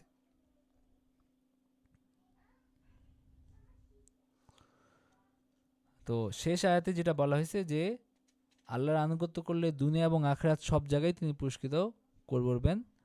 আর শুধু দুনিয়ার পিছনে পড়ে থাকলে আখিরাত ধ্বংস করা, শুধু দুনিয়ার পিছনে পড়ে আখিরাতকে ধ্বংস করা এটা বোকামি ছাড়া আর কিছুই না। সুতরাং আমাদের চেষ্টা করতে হবে আমরা যেন দুনিয়াতেও সফল হই, আখিরাতেও সফল হই। রাব্বানা আতিনা ফিদ দুনিয়া হাসানা ওয়া ফিল আখিরাতি হাসানা ওয়া কিনা আযাবান নার। এরপরে হলো 20 নম্বর রুকুতে ন্যায় বিচারে দৃঢ় থাকার নির্দেশ, মুমিনদেরকে আন্তরিকভাবে ঈমান আনতে হবে, ইসলাম বিরোধী সমাবেশ বর্জনের নির্দেশ, মুনাফিকদের দ্বিমুখী নীতি, এই বিষয়গুলো 20 নম্বর রুকুতে আছে। ইয়া আইয়ুহাল্লাযীনা আমানু কুনু কাওয়ামিনা বিল কিসতি শুহাদা লিল্লাহি ওয়ালাউ আলা আনফুসিকুম আওয়াল ওয়ালিদাইনি ওয়াল আকরাবিন। হে মুমিনগণ, তোমরা ন্যায় বিচারে দৃঢ় প্রতিষ্ঠিত থাকবে আল্লাহর সাক্ষী স্বরূপ, যদি ইহা তোমাদের নিজেদের অথবা পিতামাতা বা আত্মীয়স্বজনের বিরুদ্ধে হয়, সে বিত্তবান হোক বা বিত্তহীন হোক, আল্লাহ উভয়েরই ঘনিষ্ঠতর। সুতরাং তোমরা ন্যায় বিচার করতে প্রবৃত্তির অনুগামী হইও না। যদি তোমরা পেঁচালো কথা বলো অথবা পাশ কাটাইয়া যাও, তবে তোমরা যা করো আল্লাহ সে সম্পর্কে সম্যক খবর রাখেন। মানে তোমরা ন্যায় বিচারের ক্ষেত্রে যদি ধামাই পানাই করো, যদি অজুহাত হাজির করো, আল্লাহ তাআলা সবকিছু জানেন। সুতরাং এখানে বাঁচার কি নাই, কোনো সুযোগ নাই। হে মুমিনগণ, তোমরা আল্লাহে তার রাসূলে তিনি যে কিতাব তার রাসূলের প্রতি অবতীর্ণ করেছেন তাহাতে, এবং যে কিতাব তিনি পূর্বে অবতীর্ণ করেছেন তাহাতে ঈমান আনো। এবং কেউ আল্লাহ, তার ফেরেশতা, তার কিতাব, তার রাসূল এবং আখিরাতকে প্রত্যাখ্যান করলে সে তো ভীষণভাবে পথভ্রষ্ট হয়ে পড়বে। তো এটা আল্লাহ এখানে কি করলেন, স্পষ্ট করলেন। এবং আল্লাহ, তার রাসূল, তার কিতাবের উপর ঈমান আনতে বললেন। যারা ঈমান আনে এবং পরে কুফরি করে এবং আবার ঈমান আনে আবার কুফরি করে, অতঃপর তাদের কুফরি প্রবৃত্তি বৃদ্ধি পায়, আল্লাহ তাদেরকে কিছুতেই ক্ষমা করবেন না এবং তাদেরকে কোনো পথে পরিচালিত করবেন না, মানে তাদেরকে সঠিক পথে তিনি পরিচালিত করবেন না। ইন্নাল্লাযীনা আমানু সুম্মা কাফারু সুম্মা আমানু সুম্মা কাফারু সুম্মা ইজদাদু কুফরান লাম ইয়াকুনিল্লাহু লিয়াগফিরা লাহুম ওয়ালা লিয়াহদিয়াহুম সাবিলা। মানে যারা ঈমান আনে, কুফরি করে, আবার ঈমান আনে, আবার কুফরি করে এবং হলো কুফরের মধ্যে স্থায়ী হয়ে যায়। এত বারবার ঈমানকে প্রত্যাখ্যান করার পরে কি হয়, কুফরির মধ্যে স্থায়ী হয়ে যায়। বাশশিরিল মুনাফিকিনা বিআন্না লাহুম আযাবান আলীমা। মুনাফিকদের সুসংবাদ দাও যে তাদের জন্য কঠিন শাস্তি রয়েছে। মুমিনগণের পরিবর্তে তারা যারা কাফের দিগকে বন্ধুরূপে গ্রহণ করে, তারা কি উহাদের নিকট ইজ্জত চায়? সমস্ত ইজ্জত তো আল্লাহরই। তারা মুমিনদের পরিবর্তে কাফেরদের বন্ধু হিসাবে গ্রহণ করে তারা তাদের কাছে কি সম্মান চায়, অথচ সব সম্মান কার? আল্লাহ তাআলার। আল্লাহ তাআলাই সম্মান দান করতে পারেন। কিতাবে তোমাদের প্রতি তিনি তো অবতীর্ণ করেছেন যে যখন তোমরা শুনবে আল্লাহর আয়াত প্রত্যাখ্যাত হইতেছে এবং উহাকে বিদ্রূপ করা হইতেছে, তখন যে পর্যন্ত তারা অন্য প্রসঙ্গে লিপ্ত না হইবে তোমরা তাদের সহিত বসিও না, অন্যথায় তোমরাও তাদের মতো হইবে। মুনাফিক এবং কাফের সকলকে আল্লাহ জাহান্নামে একত্র করবেন। মানে তুমি সেখানে বসে আসো, যদি প্রতিবাদ করতে না পারো তাহলে অন্তত উঠে যাও। মানে তারা আল্লাহকে নিয়ে ব্যঙ্গ বিদ্রূপ করবে, ঠাট্টা করবে, তুমি বসে বসে মুচকি মুচকি হাসবা। এটা তো কোনো মুসলমানের কাজ না, এটা কোনো ইমানদারের কাজ না। তো যদি এরকম হয়, লা ফালা তাকুদু মাহুম, হয় তাদেরকে বাধা দাও, বলো যে এটা বাদ দিয়ে অন্য কথা বলো, অথবা তুমি হলো উঠে যাও, তাদের সাথে হয় না। যদি তোমরা সেখানে বসে থাকো, অংশগ্রহণ করো কথায়, যে তোমরা তো তাদের মতোই হইলা, তাই না? তো আল্লাহ কাফের এবং মুনাফিকদেরকে তিনি একত্রিত করবেন কোথায়? জাহান্নামে। যারা তোমাদের অমঙ্গলের প্রতীক্ষায় থাকে তারা আল্লাহর পক্ষ থেকে তোমাদের জয় হইলে বলে, আমরা কি তাদের সঙ্গে ছিলাম না, তোমাদের সঙ্গে ছিলাম না? আর যদি কাফেরদের কিছু বিজয় হয় তবে তারা বলে, আমরা কি তোমাদের পরিবেষ্টন করিয়া রাখিয়া ছিলাম না, এবং আমরা কি তোমাদেরকে মুনাফিকদের হাত থেকে আমরা যে তোমাদেরকে ইয়ার হাত থেকে রক্ষা করছি, সেটা তারা বলে, মুমিনদের হাত থেকে আমরা তোমাদেরকে রক্ষা করছি, মানে কাফেরদেরকে গিয়ে বলে। আল্লাহ কিয়ামতের দিন তোমাদের মধ্যে বিচার মীমাংসা করবেন এবং আল্লাহ কখনোই মুমিনদের বিরুদ্ধে কাফেরদের জন্য কোনো পথ রাখবেন না। তার মানে হলো এটা মুনাফিকদের কথা বলা হচ্ছে যে তারা এই সমস্ত কাণ্ডকীর্তি করে। এরপরে এই রুকুর আপনার হলো আমাদের এক শিক্ষণীয় বিষয় কি? একটা হলো যে আদান প্রদান, লেনদেন, বিচার মীমাংসা সব ক্ষেত্রে ইনসাফের উপর কায়েম থাকার নির্দেশ দেওয়া হয়েছে। স্বীকারোক্তি বা সাক্ষ্যদান কালে সত্য সাক্ষ্য প্রদানের নির্দেশ দেওয়া হয়েছে। এবং বিচার মীমাংসা সাক্ষ্য প্রদানের ক্ষেত্রে ধনবান লোকের খাতির করা যাবে না, গরিবদের প্রতি কোনো দয়া পরবশ হলেও চলবে না, বরং ন্যায়ের ভিত্তিতে ফয়সালা করতে হবে। আত্মীয় স্বজনের প্রতিও পক্ষপাত করা যাবে না। সত্যকে প্রকাশের ক্ষেত্রে ঘুরিয়ে পেঁচিয়ে বা অস্পষ্টভাবে বলা যাবে না, যাতে শ্রবণকারী সন্দেহে পতিত হয়। ইমানদারগণকে ইমান ও বিশ্বাসের উপর অটল থাকার নির্দেশ দেওয়া হয়েছে। অথবা দুর্বল ইমান লোকদের ইমান দৃঢ় করার আদেশ প্রদান করা হয়েছে, মানে আল্লাহ তাআলা দৃঢ় ইমানের নির্দেশ দিয়েছেন।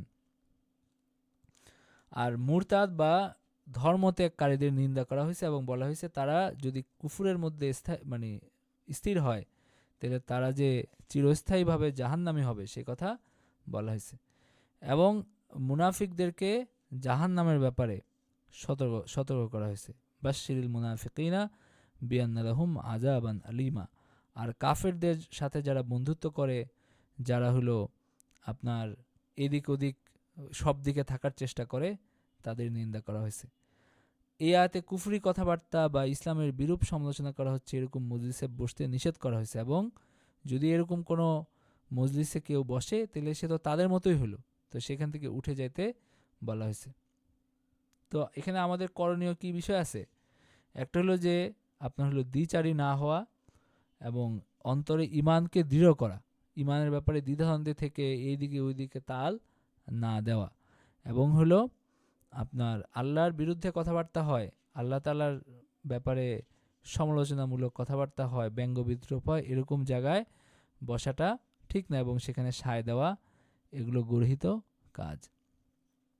এরপর আল্লাহ তাআলা বলতেছেন, ইন্নাল মুনাফিকিনা ইউখাদিউনাল্লাহ ওয়া হুয়া খাদিউহুম ওয়া ইযা কামু ইলাস সালাতি কামু কুসালা ইউরাউনান নাস ওয়া লা ইয়াযকুরুনাল্লাহা ইল্লা কালিলা। নিশ্চয়ই মুনাফিকগণ আল্লাহর সাথে ধোঁকাবাজি করে, বস্তুত তিনি তাদেরকে তার শাস্তি দেন। আর যখন তারা সালাতে দাঁড়ায় তখন শৈথিল্যের সহিত দাঁড়ায়, কেবল লোক দেখানোর জন্য তারা দাঁড়ায়, আল্লাহকে তারা অল্পই স্মরণ করে। মুযাবযাবিনা বাইনা যালিকা লা ইলাহা উলাই ওয়া লা ইলাহা উলা। তারা দুই দোটানার মধ্যে একটা দুদুল্যমান অবস্থায় থাকে, তারা এইদিকেও না ওই দিকেও না, এরকম একটা ভাব তাদের মধ্যে থাকে। এবং যাকে আল্লাহ পথভ্রষ্ট করেন তুমি তার জন্য কোনো পথ পাইবে না। ফালান তাজিদালাহু সাবিলা। হে মুমিনগণের পরিবর্তে কাফেরদেরকে বন্ধু হিসাবে গ্রহণ করো না। তোমরা কি আল্লাহকে তোমাদের বিরুদ্ধে স্পষ্ট প্রমাণ দিতে চাও? তার মানে আল্লাহ তাআলা এটা বারবার বলছেন যেন কাফেরদেরকে যেন বন্ধু হিসেবে গ্রহণ করা না হয়। এরপর আল্লাহ তাআলা বলছেন, ইন্নাল মুনাফিকিনা ফিদ দারকিল আসফালি মিনান নার। মুনাফিকদের স্তর হলো জাহান্নামের সর্বনিম্ন স্তরে। ওয়ালান তাজিদা লাহুম নাসিরা। তারা কোনো সহায় সাহায্যকারী হবে না, বরং তারা সেখানে চিরস্থায়ীভাবে থাকবে। কিন্তু যারা তওবা করে, নিজেদেরকে সংশোধন করে, আল্লাহকে দৃঢ়ভাবে অবলম্বন করে এবং আল্লাহর উদ্দেশ্যে তাদের দিনে একনিষ্ঠ থাকে, তারা মুমিনদের সঙ্গে থাকবে এবং মুমিনগণকে আল্লাহ তাআলা অবশ্যই মহা পুরস্কার দিবেন। তোমরা যদি কৃতজ্ঞতা প্রকাশ করো এবং ঈমান আনো তবে তোমাদের শাস্তিতে আল্লাহর কি কাজ? মা ইয়াফআলুল্লাহু বিআযাবিকুম ইন শাকারতুম ওয়া আমানতুম ওয়া কানাল্লাহু শাকিরান আলীমা। তোমরা যদি কৃতজ্ঞতা প্রকাশ করো এবং ঈমান আনো তবে তোমাদের শাস্তিতে আল্লাহর কি কাজ? তোমাদের শাস্তিতে আল্লাহর কোনো লাভ নাই। সুতরাং আল্লাহ পুরস্কার দাতা সর্বজ্ঞ। ওয়া কানাল্লাহু শাকিরান আলীমা। আল্লাহ পুরস্কার দাতা সর্বজ্ঞ।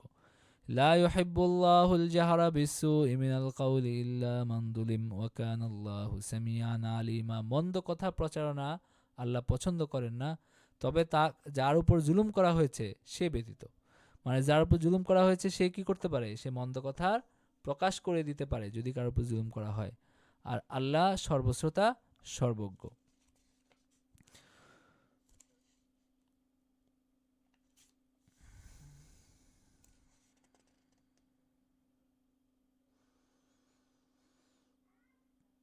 যেমন হলো গীবতকে আল্লাহ তাআলা নিষেধ করছেন, একে অপরের মন্দ বিষয় প্রকাশ করে এটা আল্লাহ তাআলা পছন্দ করেন, এটা গীবত। কিন্তু কার উপরে যদি জুলুম করা হয় তাহলে মজলুম ব্যক্তি অত্যাচারীর অন্যায় অত্যাচারের কথা অবশ্যই লোক সমক্ষে বলতে পারে, আদালতে ফরিয়াদ করতে পারে, সেটা গীবতের আওতায় পড়ে না। অনেকে এটা মানে বুঝতে পারে না। অনেকে এসে কেউ ধরেন মানে জনগুরুত্বপূর্ণ কারো অন্যায়ের কথা বলতেছে যে গীবত করা ভালো না। মানে গীবত কি? গীবত হলো মানে হলো এই ধরনের কিছু না, জুলুমের ব্যাপার বা অন্যায় অবিচারের ব্যাপার, এইগুলো গীবত হয় না। এগুলো তো মানুষের দায়িত্ব মানুষের সামনে প্রকাশ করা। ইন তুবদু খায়রান আও তুখফুহু আও তাফু আন সুইন ফাইন্নাল্লাহা কানা আফুওয়ান কাদিরা। তোমরা হলো সৎকর্ম প্রকাশ্যে করলে অথবা তা গোপনে করলে কিংবা দোষ ক্ষমা করলে আল্লাহ দোষ মোচনকারী শক্তিমান।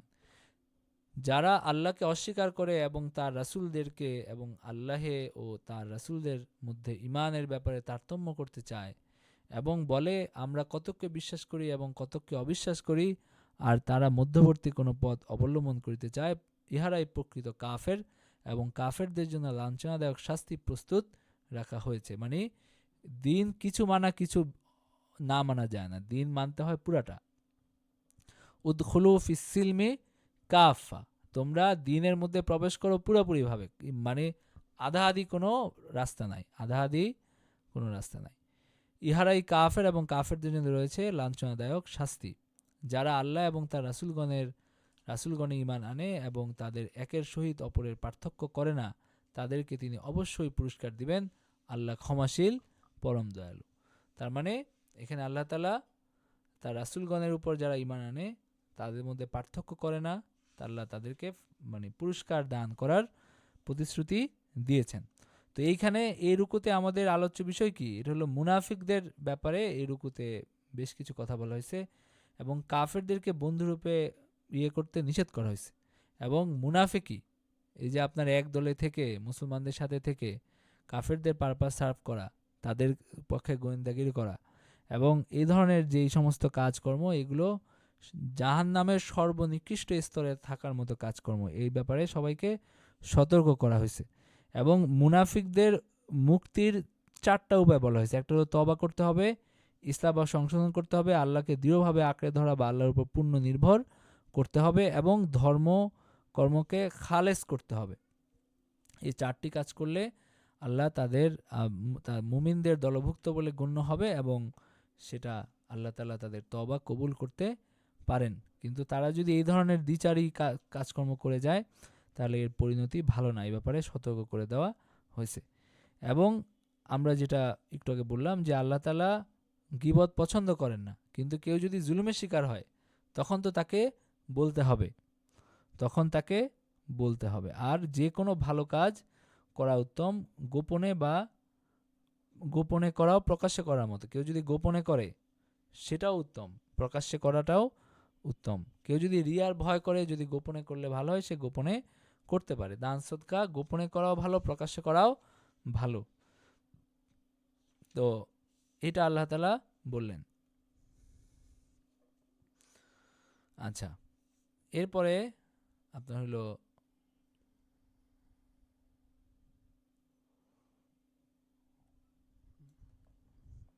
তো কাফেরদের শাস্তির কথাও এই রুকুতে আছে। তো এরপরে আমরা পরের রুকুতে যাই। يسألك أهل الكتاب أن تنزل عليهم كتابا من السماء فقد سألوا موسى أكبر من ذلك فقالوا أرنا الله جهرة فأخذتهم الصاعقة بظلمهم ثم اتخذوا العجل من بعد ما جاءتهم البينات فعفونا عن ذلك وآتينا موسى سلطانا مبينا। কিতাবীগণ তোমাকে তাদের জন্য আসমান থেকে কিতাব অবতীর্ণ করতে বলে, কিন্তু তারা মুসার নিকট ইহা অপেক্ষা বড় দাবি করেছিল। মানে তোমাকে তো তারা কি বলে? আসমান থেকে কিতাব অবতীর্ণ করতে বলে। তো মানে কিতাব যেমন লিখিত আকারে আসমান থেকে একবারে অবতীর্ণ হয়, যেমন হলো মুসা আলাইহিস সালামের উপরে হয়েছিল, ইহুদিদের এরকম কথা ছিল যে আপনি একবারে কিতাব নিয়ে আসেন। তো এরকম কি যে অল্প অল্প করে আসতেছে, লিখে রাখা হচ্ছে, তো আপনি একবারে কি আনেন, আসমানি একটা কিতাব নিয়ে আসেন। তো আল্লাহ তাআলা বলছেন যে তারা তো তোমাকে আসমান থেকে কিতাব আনতে বলে। ফাকাদ সালু মুসা আকবারা মিন যালিক, তারা তো মুসার কাছে আরো বড় দাবি করছিল। ফাকালু আরিনাল্লাহা জাহরাতান ফাআখাযাতহুমুস সাইকাতু বিযুলমিহিম, তারা বলছিল যে আমাদেরকে আল্লাহকে প্রকাশ্যে দেখাও। তো এই দাবির জন্য তারা বজ্রাহত হইয়াছিল। সুম্মাত্তাখাযুল আইজলা মিন বাদি মা জাআতহুমুল বাইয়িনাতু ফাআফাউনা আন যালিক ওয়া আতাইনা মূসা সুলতানাম মুবিনা, এরপরে তারা হলো বাছুর পূজা করছিল এবং আমি তাদেরকে ক্ষমা করছি। আমি তাদেরকে কোনো আযাব দিয়ে ধ্বংস করে দেই নাই, আমি তাদেরকে ক্ষমা করছি এবং আমি মূসাকে স্পষ্ট প্রমাণ দিয়েছিলাম। ورفعنا فوقهم الطور بميثاقهم وقلنا لهم ادخلوا الباب سجدا وقلنا لهم لا تعدوا في السبت وأخذنا منهم ميثاقا غليظا। তাদের অঙ্গীকারের জন্য তুর পর্বতকে আমি তাদের উপরে উত্তোলন করেছিলাম এবং তাদেরকে বলেছিলাম নতশিরে দ্বারে প্রবেশ করো। তাদেরকে আরও বলেছিলাম যে শনিবারে সীমা লঙ্ঘন করিও না। আল্লাহ তাআলা তাদেরকে যে বিধান দিছিলেন সেটা আল্লাহ তাআলা বলছেন এবং তারা এগুলো লঙ্ঘন করছে। فبما نقضهم ميثاقهم وكفرهم بآيات الله وقتلهم الأنبياء بغير حق وقولهم قلوبنا غلف بل طبع الله عليها بكفرهم فلا يؤمنون إلا قليلا। আল্লাহ তাআলা তাদেরকে যে আল্লাহ তাআলা শাস্তি দিছেন এবং তাদেরকে যে আল্লাহ তাআলা লানত করছেন, কেন আল্লাহ তাআলা এখানে ধারাবাহিকভাবে কারণগুলো বর্ণনা করছেন।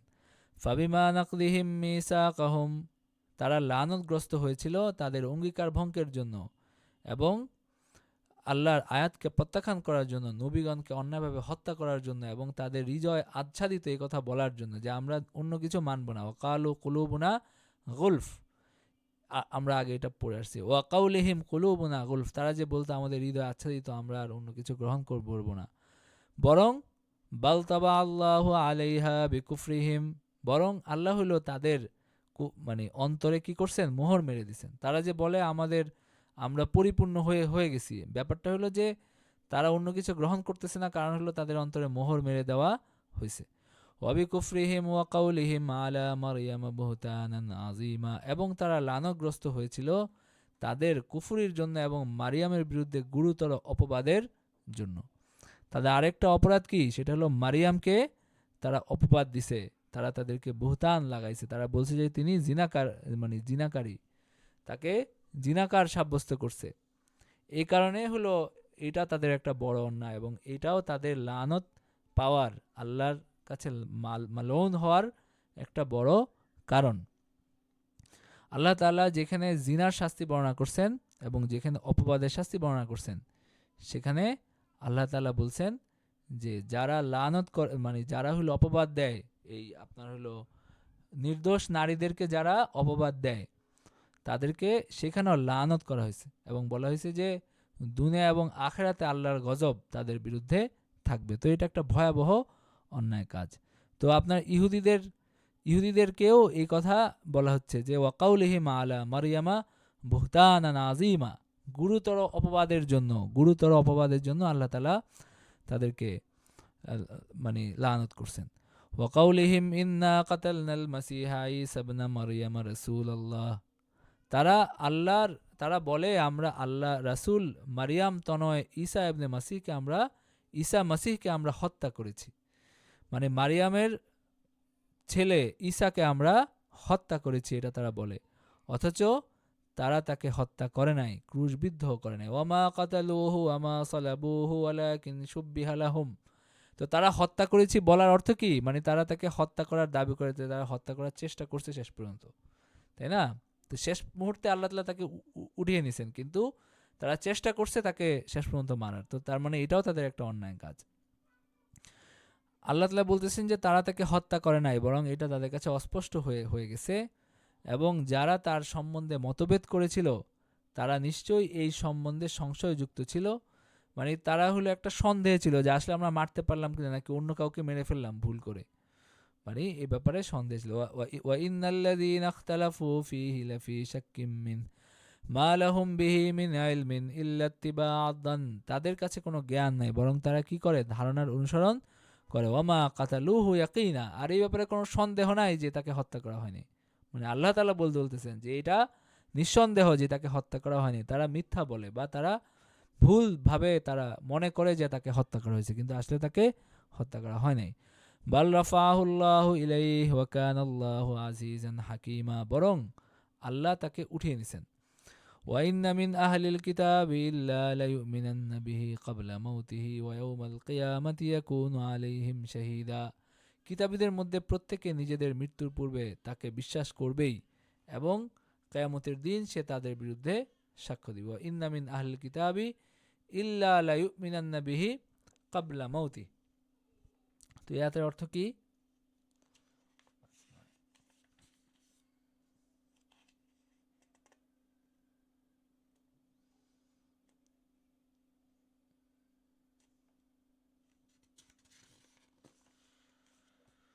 আচ্ছা,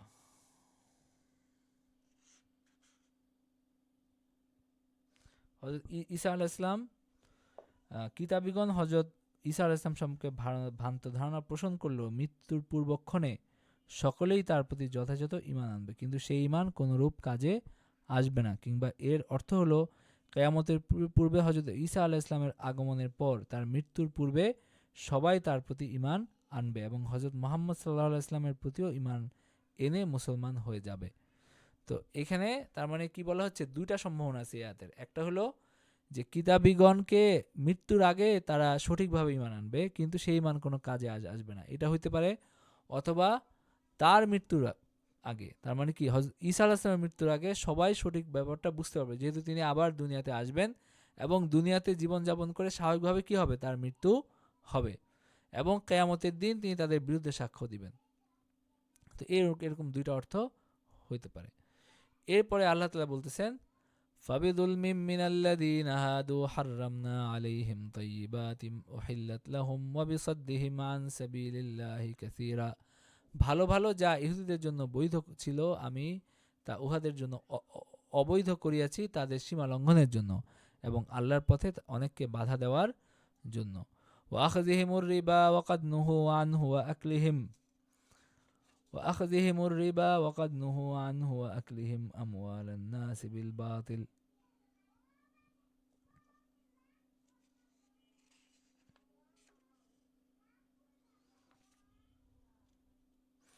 তো আল্লাহ তাআলা বলছেন যে তিনি তাদের উপর কিছু পবিত্র জিনিস হারাম করে দিছিলেন, মানে তাদের উপরে কিছু কঠিন বিধান দিছিলেন, এটা তাদের কৃতকর্মের কারণে। তো যেমন উট তারা খাইতো না, এই ধরনের আর কি। এবং তাদের সুদ গ্রহণের জন্য, যদিও তা তাদের জন্য নিষিদ্ধ করা হয়েছিল, এবং অন্যায়ভাবে লোকের ধন সম্পদ গ্রাস করার জন্য তাদের মধ্যে যারা কাফের তাদের জন্য আমি মানে যন্ত্রণাদায়ক শাস্তি প্রস্তুত রেখেছি। কিন্তু তাদের মধ্যে যারা জ্ঞানে সুগভীর এবং তারা মুমিনগণ তোমার প্রতি যা অবতীর্ণ করা হয়েছে এবং তোমার পূর্বে যা অবতীর্ণ করা হয়েছে তাতেও ঈমান আনে এবং যারা সালাত কায়েম করে যাকাত দেয় এবং আল্লাহ এবং পরকালে ঈমান রাখে, আমি উহাদিগকে মহা পুরস্কার দিব। মানে কাদের কথা বলা হচ্ছে, যারা সত্যিকার, যারা হলো জ্ঞান রাখে এবং যারা নামাজ কায়েম করে যাকাত দেয়, এখানে যারা ঈমান গ্রহণ করছে, নবীজির উপর ঈমান আনছে, তাদের কথা বলা হচ্ছে। আচ্ছা, এরপরে 23 নম্বর রুকু। তো আয়াত থেকে আমাদের শিক্ষা কি? আয়াত থেকে শিক্ষা হলো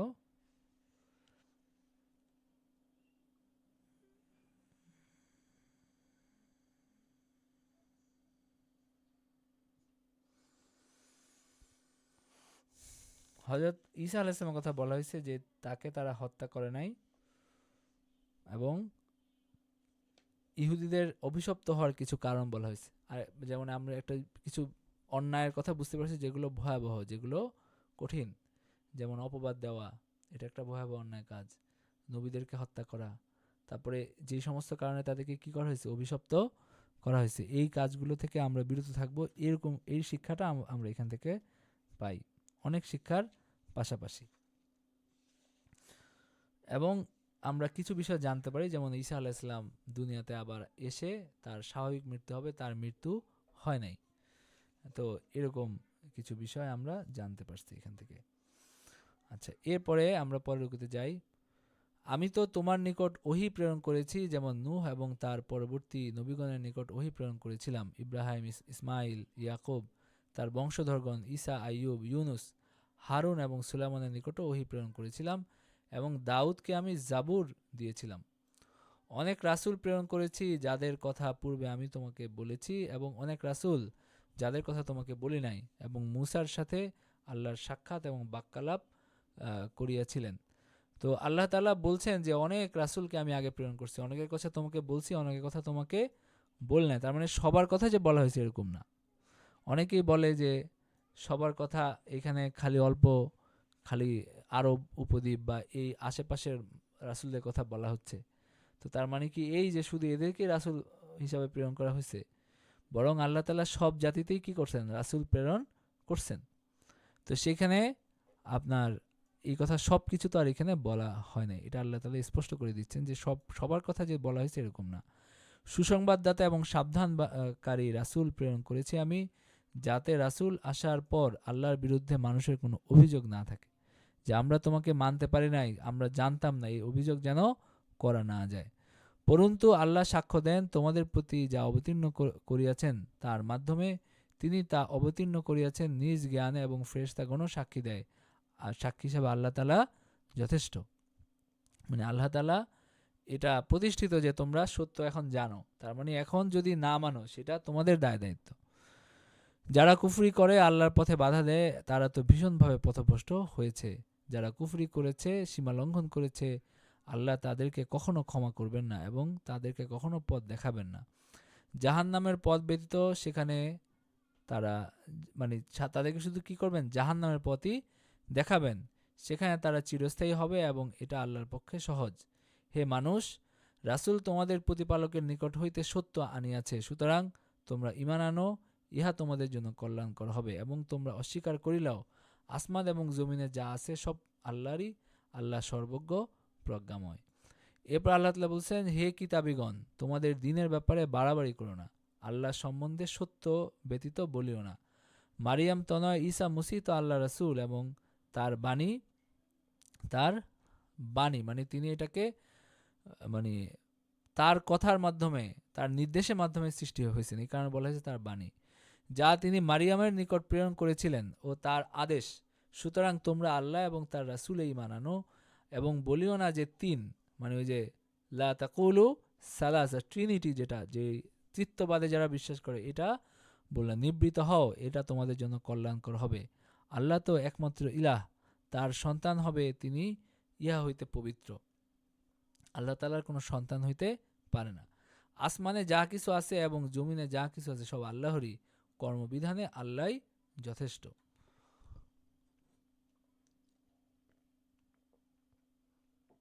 তো এই রুকুর আলোচ্য বিষয় আমরা মোটামুটি বুঝতে পারছি, তাই না? মোটামুটি স্পষ্ট এখানে যে হলো আপনার আল্লাহ তাআলা যে বিভিন্ন অনেক রাসূল প্রেরণ করছেন এবং সবার কথা বলেন নাই, কিন্তু অনেক রাসূল আল্লাহ তাআলা প্রেরণ করছেন। এবং এটা কেন প্রেরণ করছেন? যেন মানুষের কোনো অভিযোগ না থাকে যে আমরা এই কারণে মানতে পারি নাই, এই ধরনের অভিযোগ যেন মানুষ করতে না পারে। তো তার মানে কি, আল্লাহ তাআলা তার দিক থেকে তিনি মানুষকে হেদায়েতের পথে আনার ব্যবস্থা করে দিয়েছেন। এরপরে ইন্না হাদাইনাহুস সাবিলা ইম্মা শাকুরা ওয়া ইম্মা কাফুরা, মানে আল্লাহ বলছেন যে আমি তোমাদেরকে পথ প্রদর্শন করছি, এরপরে কেউ শুকর গুজার হবে, কেউ হলো অকৃতজ্ঞ হবে, কেউ কাফের হবে, কেউ শাকের হবে বা মুমিন হবে। তো এই কথাটা আল্লাহ তাআলা এখানে বলছেন। এবং আল্লাহ তাআলা বলছেন যে ওই যে আল্লাহ তাআলার ছেলে এবং তিনজন ট্রিনিটিতে যারা বিশ্বাস করে সে ব্যাপারে বলছেন যে এটা আসলে কোনোভাবেই কাম্য না, কারণ আল্লাহ তাআলার ছেলে বা সন্তান হওয়ার কোনো রকম সুযোগ বা সম্ভাবনা নাই। তো সুতরাং এই রকম গর্হিত বিশ্বাস থাকা আসলে গ্রহণযোগ্য না। এটাই আসলে এখানে এই রুকুতে আসছে। এরপরে 24 নম্বর রুকুতে মসিহ আল্লাহর বান্দা হওয়াকে কখনো হেয় জ্ঞান করে না, মানে মসিহ আসলে কি হবে, আল্লাহর বান্দাই হইতে চাইছেন।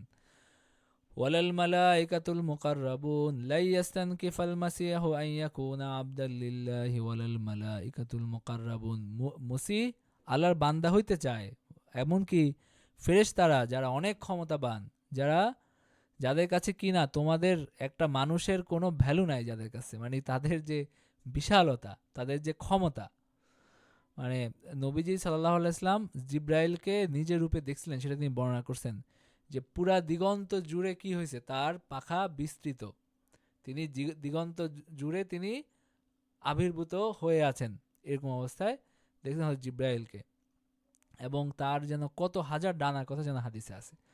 তো সুতরাং এই যে বিশাল আল্লাহর যে মহাশক্তিধর যে সৃষ্টি, তারা কি হইতে চায়, আল্লাহর বান্দা হইতে চায়। তো একজন মানুষ সে কিভাবে আল্লাহর বান্দা না হয়ে তার ছেলে হইতে চাবে? তার এত স্পর্ধা মানুষের হওয়ার তো কোনো কারণই নাই। তো এবং মুকাররাব ফেরেশতারাও আল্লাহ তাআলার বান্দা হইতে চায়। ওয়ামাই ইয়াস্তানকিফ আন ইবাদাতিহি ওয়া ইয়াস্তাকবির ফাসায়াহশুরুহুম ইলাইহি জামিয়া। আর কেউ যদি অহংকার করে, কেউ যদি আপনার হলো আল্লাহ তাআলার ইবাদতে থেকে কেউ যদি এটাকে হেয় জ্ঞান করে, আল্লাহ তাআলার দাস হওয়াকে, তার ইবাদত করাকে কেউ যদি হেয় করে, তাহলে আমি অবশ্যই তাদের সবাইকে জমা করব। যারা ঈমান আনে এবং সৎ কাজ করে তিনি তাদেরকে পূর্ণ পুরস্কার দান করবেন এবং নিজ অনুগ্রহ করে আরও বেশি দিবেন। কিন্তু যারা হেয় জ্ঞান করে এবং অহংকার করে তাদেরকে মানে যন্ত্রণাদায়ক শাস্তি দান করবেন। এবং আল্লাহ ব্যতীত তাদের জন্য তারা কোনো অভিভাবক এবং সহায় মানে আল্লাহর বিরুদ্ধে কি নাই, কোনো অভিভাবক বা সহায় পাওয়ার কোনো সুযোগ নাই। হে মানব, তোমাদের প্রতিপালকের নিকট হইতে তোমাদের নিকট প্রমাণ এসেছে, আমি তোমাদের প্রতি স্পষ্ট জ্যোতি অবতীর্ণ করেছি। ইয়া আইয়ুহান নাসু ক্বাদ জাআকুম বুরহানুম মির রাব্বিকুম ওয়া আনজালনা ইলাইকুম নূরাম মুবিনা। আমি তোমাদের প্রতি নাজিল করছি কি স্পষ্ট জ্যোতি। এই জ্যোতিটা কি? কোরআন। এই কোরআন হলো স্পষ্ট জ্যোতি, যেটা কিয়ামত পর্যন্ত মানুষকে পথ প্রদর্শন করবে। আমাদের দায়িত্ব হলো এই জ্যোতিটাকে কাজে লাগানো, কাজে লাগিয়ে নিজের হেদায়েতের পথ আলোকিত করা। فأما الذين آمنوا بالله واعتصموا به فسيدخلهم في رحمة منه وفضل ويهديهم إليه صراطا مستقيما। যারা আল্লাহর প্রতি যারা ঈমান আনে, তাকে দৃঢ়ভাবে অবলম্বন করে, তাদেরকে তিনি অবশ্যই তার দয়া এবং অনুগ্রহের মধ্যে দাখিল করবেন এবং তাদেরকে তিনি সরল পথে পরিচালিত করবেন। এরপরে একটা মাসালা আসছে, ইয়াস্তাফতুনাক কুলিল্লাহু ইউফতিকুম ফিল কালালা। তারা তোমাকে ফতোয়া জিজ্ঞেস করে, মাসলা জিজ্ঞেস করে কালালার ব্যাপারে। কালালাকে মানে যার হলো মাতা পিতাও নাই, সন্তান সন্ততিও নাই। ইনিমরুন হালাকা লাইসা লাহু ওয়ালাদুন ওয়া লাহু উখতুন ফালাহা নিসফু মা তারাক। মানে পিতামাতাহীন নিঃসন্তান ব্যক্তি সম্বন্ধে তারা আল্লাহর কাছে ব্যবস্থা জানতে চায়। কোনো পুরুষ মারা গেলে সে যদি সন্তানহীন হয় এবং তার এক বোন থাকে, তার জন্য পরিত্যক্ত সম্পত্তির অর্ধাংশ, এবং সে যদি সন্তানহীনা হয় তবে তার ভাই তার উত্তরাধিকারী হবে। আর দুই ভগ্নী থাকলে তাদের জন্য তার পরিত্যক্ত সম্পত্তির 2/3। আর যদি ভাই বোন উভয় থাকে তবে এক পুরুষের অংশ 2 নারীর অংশের সমান। তোমরা পথভ্রষ্ট হবে এই আশঙ্কায় আল্লাহ তোমাদেরকে পরিষ্কারভাবে জানাইতেছেন এবং আল্লাহ সর্ববিষয়ে সবিশেষ অবহিত। وإن كانوا إخوة رجالا ونساء فللذكر مثل حظ الأنثيين يبين الله لكم أن تضلوا والله بكل شيء عليم। তোমরা পথভ্রষ্ট হবে এই আশঙ্কা আল্লাহ তাআলা সবকিছু স্পষ্টভাবে জানাচ্ছেন। তো এই রুকু থেকে আমাদের শিক্ষা এবং নির্দেশনা বা আহকাম কি? একটা হলো যে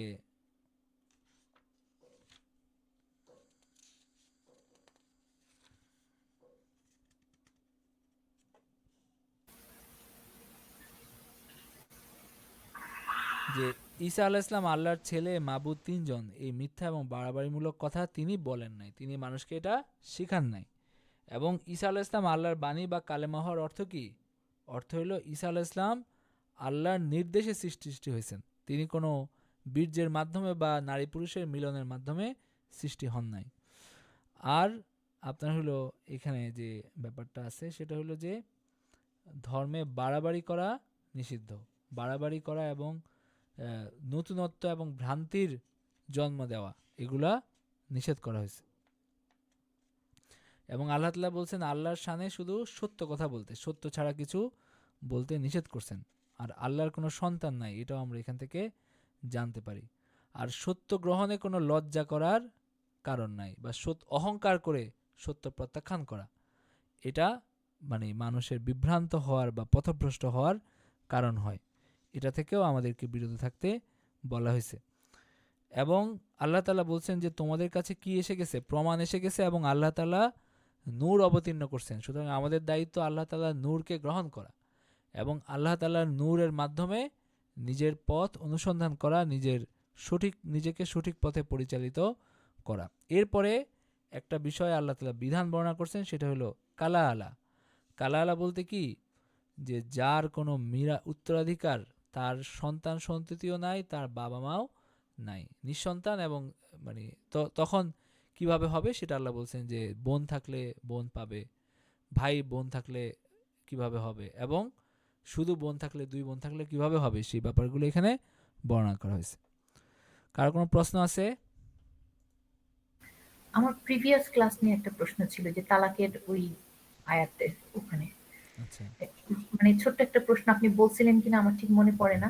সেটা হচ্ছে যে মানে তালাক হবার পরে মানে আমরা ওই যে হিল্লার কথা যেখানে বলা হয়েছে আমরা ওইখান থেকে আর কি একটা প্রশ্ন। সেটা হচ্ছে যদি হাজবেন্ড ওয়াইফের তালাক হয়ে যায়, তারা যদি কোথাও বিয়ে না করে, তাহলে কি তারা পুনরায় আবার বিয়ে করতে পারে কিনা? না না, মানে বিয়ে করতে পারবেই না। পারবে না। ও তিন তালাকের পরে, তিন তালাক যদি হয়ে যায়, হ্যাঁ, তারা সেটারই। মানে অনেক সময় হয় না কয়েক বছর পার হয়ে গেল তারা কেউই বিয়ে করে নাই। কিন্তু আবার যদি বিয়ে করতে চায়। না না, তিন তালাক, যেহেতু তিন তালাক দিয়ে ফেলছে, হ্যাঁ, তো তিন তালাকের পরে আর সহজভাবে বিয়ে করার কোনো সুযোগ আসলে খোলা নাই। এটাই হলো শাস্তি আর কি, এটা হলো তালাক দেওয়ার শাস্তি। ঠিক আছে? জি, জি, জি। তো শাস্তি একটা ক্ষেত্রে কি মনে হয়, কঠিন মনে হয়, কিন্তু সেই শাস্তির কারণে আরো 20টা জায়গায় মানুষ সাবধান হয়ে চলে। ঠিক আছে? তো শাস্তি এরকমই হয়। তো সবার এই ব্যাপারে সতর্ক থাকা উচিত যে তালাকের কথা মুখেই আনা যাবে না। কথায় কথায় তালাকের কথা বলা, এইসব ব্যাপারে মানুষকে সতর্ক করতে হবে, এছাড়া অন্য কোনো করণীয় নাই। তবে আমি আগে যেটা বলছি যে যদি এরকম হয় যে একসাথে দিয়ে ফেলছে তিন তিন তালাক, এরকম না যে 3 বার 3 তালাক দিছে, এরকম না, বরং একসাথে দিয়ে ফেলছে, তখন এই ব্যাপারে যদি কেউ আহলে হাদিসদের মতামতের জন্য দৌড়ায়, সেটা আমি অনেককে বলছি যে ঠিক আছে, আপনি হলো একটা মানুষ তো ভুল করে, একবার মানুষ ভুল করে ফেলতে পারে, তো সেই ক্ষেত্রে আপনি হলো যান আহলে হাদিস যারা ফতোয়া দেয় তাদের ফতোয়া নিয়ে আহলে হাদিস হয়ে যান। এখন সংসার রক্ষা করার জন্য মানে আপনার হলো যেহেতু এরকম ভুল, কারণ আমি মনে করি কি আল্লাহ তাআলা এখানে বলছেন আত-তালাকু মাররাতান, 2 বার, মানে এখানে আসলে একবারে যে 3 তালাক হয়ে যাচ্ছে এই ব্যাপারটার, যদিও আমি হানাফি মাযহাব মানি এবং হানাফি মাযহাব এটা হয়েই যায়, ঠিক আছে, কিন্তু সালাফিরা যেহেতু একটা হাদিসের মাধ্যমে ইয়ে করে, তো এখানে বড় ফিতনা থেকে বাঁচার জন্য কিছু মানুষ যদি সেখানে আপনার মাসলা নিয়ে তাদের মতামত অনুসরণ করে যদি বাঁচতে পারে, তাহলে বাঁচতে দেওয়া উচিত আর কি, সেটা আমার। তো আমি অনেককে এটা বলছি, আমাকে এসে একজন কয়েকদিন আগে বলছিল, আমার কাছে অনেক খুঁজে টুজে আসছে, এসে তারপর বলতেছে যে তাকে আপনারা অনেকেই চিনেন, আমি নাম না বলে আমি ঘটনাটা বলি। সেটা হলো যে মানে আরেকজনের সাথে আছে না, যে আরেকজনের সাথে আহ, সম্পর্কের কারণে কিছু মলমালিন্য, তারপর আবার রাত্রে আবার কিছু নেশা টেশাও করছে, সকালবেলা বউ এসে বলছে যে আমার এই মুহূর্তে ছেড়ে দাও, এই মুহূর্তে এখনই ছাড়তে হবে, বলে দিছে 3 তালাক। তো এরপরে অথচ তাদের সন্তান আছে, তারা এটা সেটা নানান কিছু, এরপরে হলো দুইজন আলাদা হয়ে গেছে, কেউ বিয়ে শাদিও করে না, আরেকজন আরেক জায়গায় বিয়ে করে অনেক ধাক্কা টাক্কা খেয়ে মানে পুরুষ যে সে হলো আবার মানে ইয়া হয়ে গেছে, তাদের ওই ছাড়াছাড়ি হয়ে গেছে এরকম। তো তখন আমি বলছি যে আপনারা হলো ওই জমিয়তে আহলে হাদিসে গিয়ে ফতোয়া নেন। তো কিন্তু কেউ যদি এরকম হয় যে না সে হলো একবার তালাক দিছে ভুল করছে, আবার তালাক দিছে ভুল করছে, আবার তালাক দিছে, এত ভুল করলে তো আসলে তার আর কি নাই, কোনো নিস্তার নাই, তার হলো ওই আলাদাই থাকতে হবে, আর জীবনে সংসার করার প্রয়োজন নেই, অন্য কাউকে বিয়ে করে সংসার করবে, অথবা মানে বিয়ে ছাড়া থাকবে আর কি। আর আহলে হাদিসরা কি বলে যদি একসাথে ৩ তালাক দেয় তাহলে কি পুনরায় বিয়ে করতে হবে নাকি তালাকটাই হবে না? তারা বলে যে 1 তালাক হবে, একসাথে 3 তালাক দিলে 1 তালাক ও হবে, এটা আচ্ছা। তারা বলে। ঠিক হ্যাঁ, আছে, হ্যাঁ, এটা শুনছিলাম। জি। তো এটা আমি বলছি যে যদি এরকম হয় যে ঠিক আছে এরকম একটা ভুল করে ফেলছে, একসাথে 3 তালাক দিয়ে ফেলছে, এখন একেবারে মাথা কুটে মরতেছে, তখন ঠিক আছে আপনার আহলে হাদিসের কাছে গিয়ে ফতোয়া নেন। তো এটা একটা হইতে পারে, কিন্তু কেউ যদি ওই যে আল্লাহ তাআলা যেভাবে বলছেন পুরোপুরি সেভাবে, যেটা কারো মতেই হলো 3 তালাকের কম না, যে আলাদা আলাদা করে 3 বার তালাক বলছে, আলাদা আজকে বলছে, পরশুদিন আমার বলছে, এরপরের দিন আমার বলছে, এরকম 3 তালাক যদি দিয়ে ফেলে, তেলে আর কি নাই, তেলে আর কোনো নিস্তার নাই, আর কারো মতেই আর কোনো নিস্তার নাই। তখন আলাদাই হয়ে যাইতে হবে, এবং এটা চিরস্থায়ীভাবে হারাম। যদি তারা ওই যে আমি বললাম যে একটা বিয়ে করছে, আবার সংসার করছে, সংসার করে আবার সংসার বিচ্ছিন্ন হয়েছে, আর যেটা হিল্লার কাজ যেটা করে, এটা এটা নিষেধ করা হয়েছে হাদিসে, এবং এটাকে মানে মানে এটাকে খুব খারাপভাবে এটাকে ইয়ে করা হয়েছে, যে এটা আসলে এটা আল্লাহর বিধান নিয়ে একটা খেলাধুলা করা হলো। কিন্তু কেউ যদি করে তখন তো আবার হালাল হয়ে যাবে, ঠিক আছে? কিন্তু এই কাজটা হলো নিকৃষ্ট বা গর্হিত কাজ, এবং এটা হলো একটা শাস্তি আর কি। তো আর কোনো প্রশ্ন আছে কারো? আচ্ছা, ঠিক আছে, আমরা ক্লাস শেষ করে দিই। ওয়া আখিরু দাওয়ানা আনিল হামদুলিল্লাহি রাব্বিল আলামিন।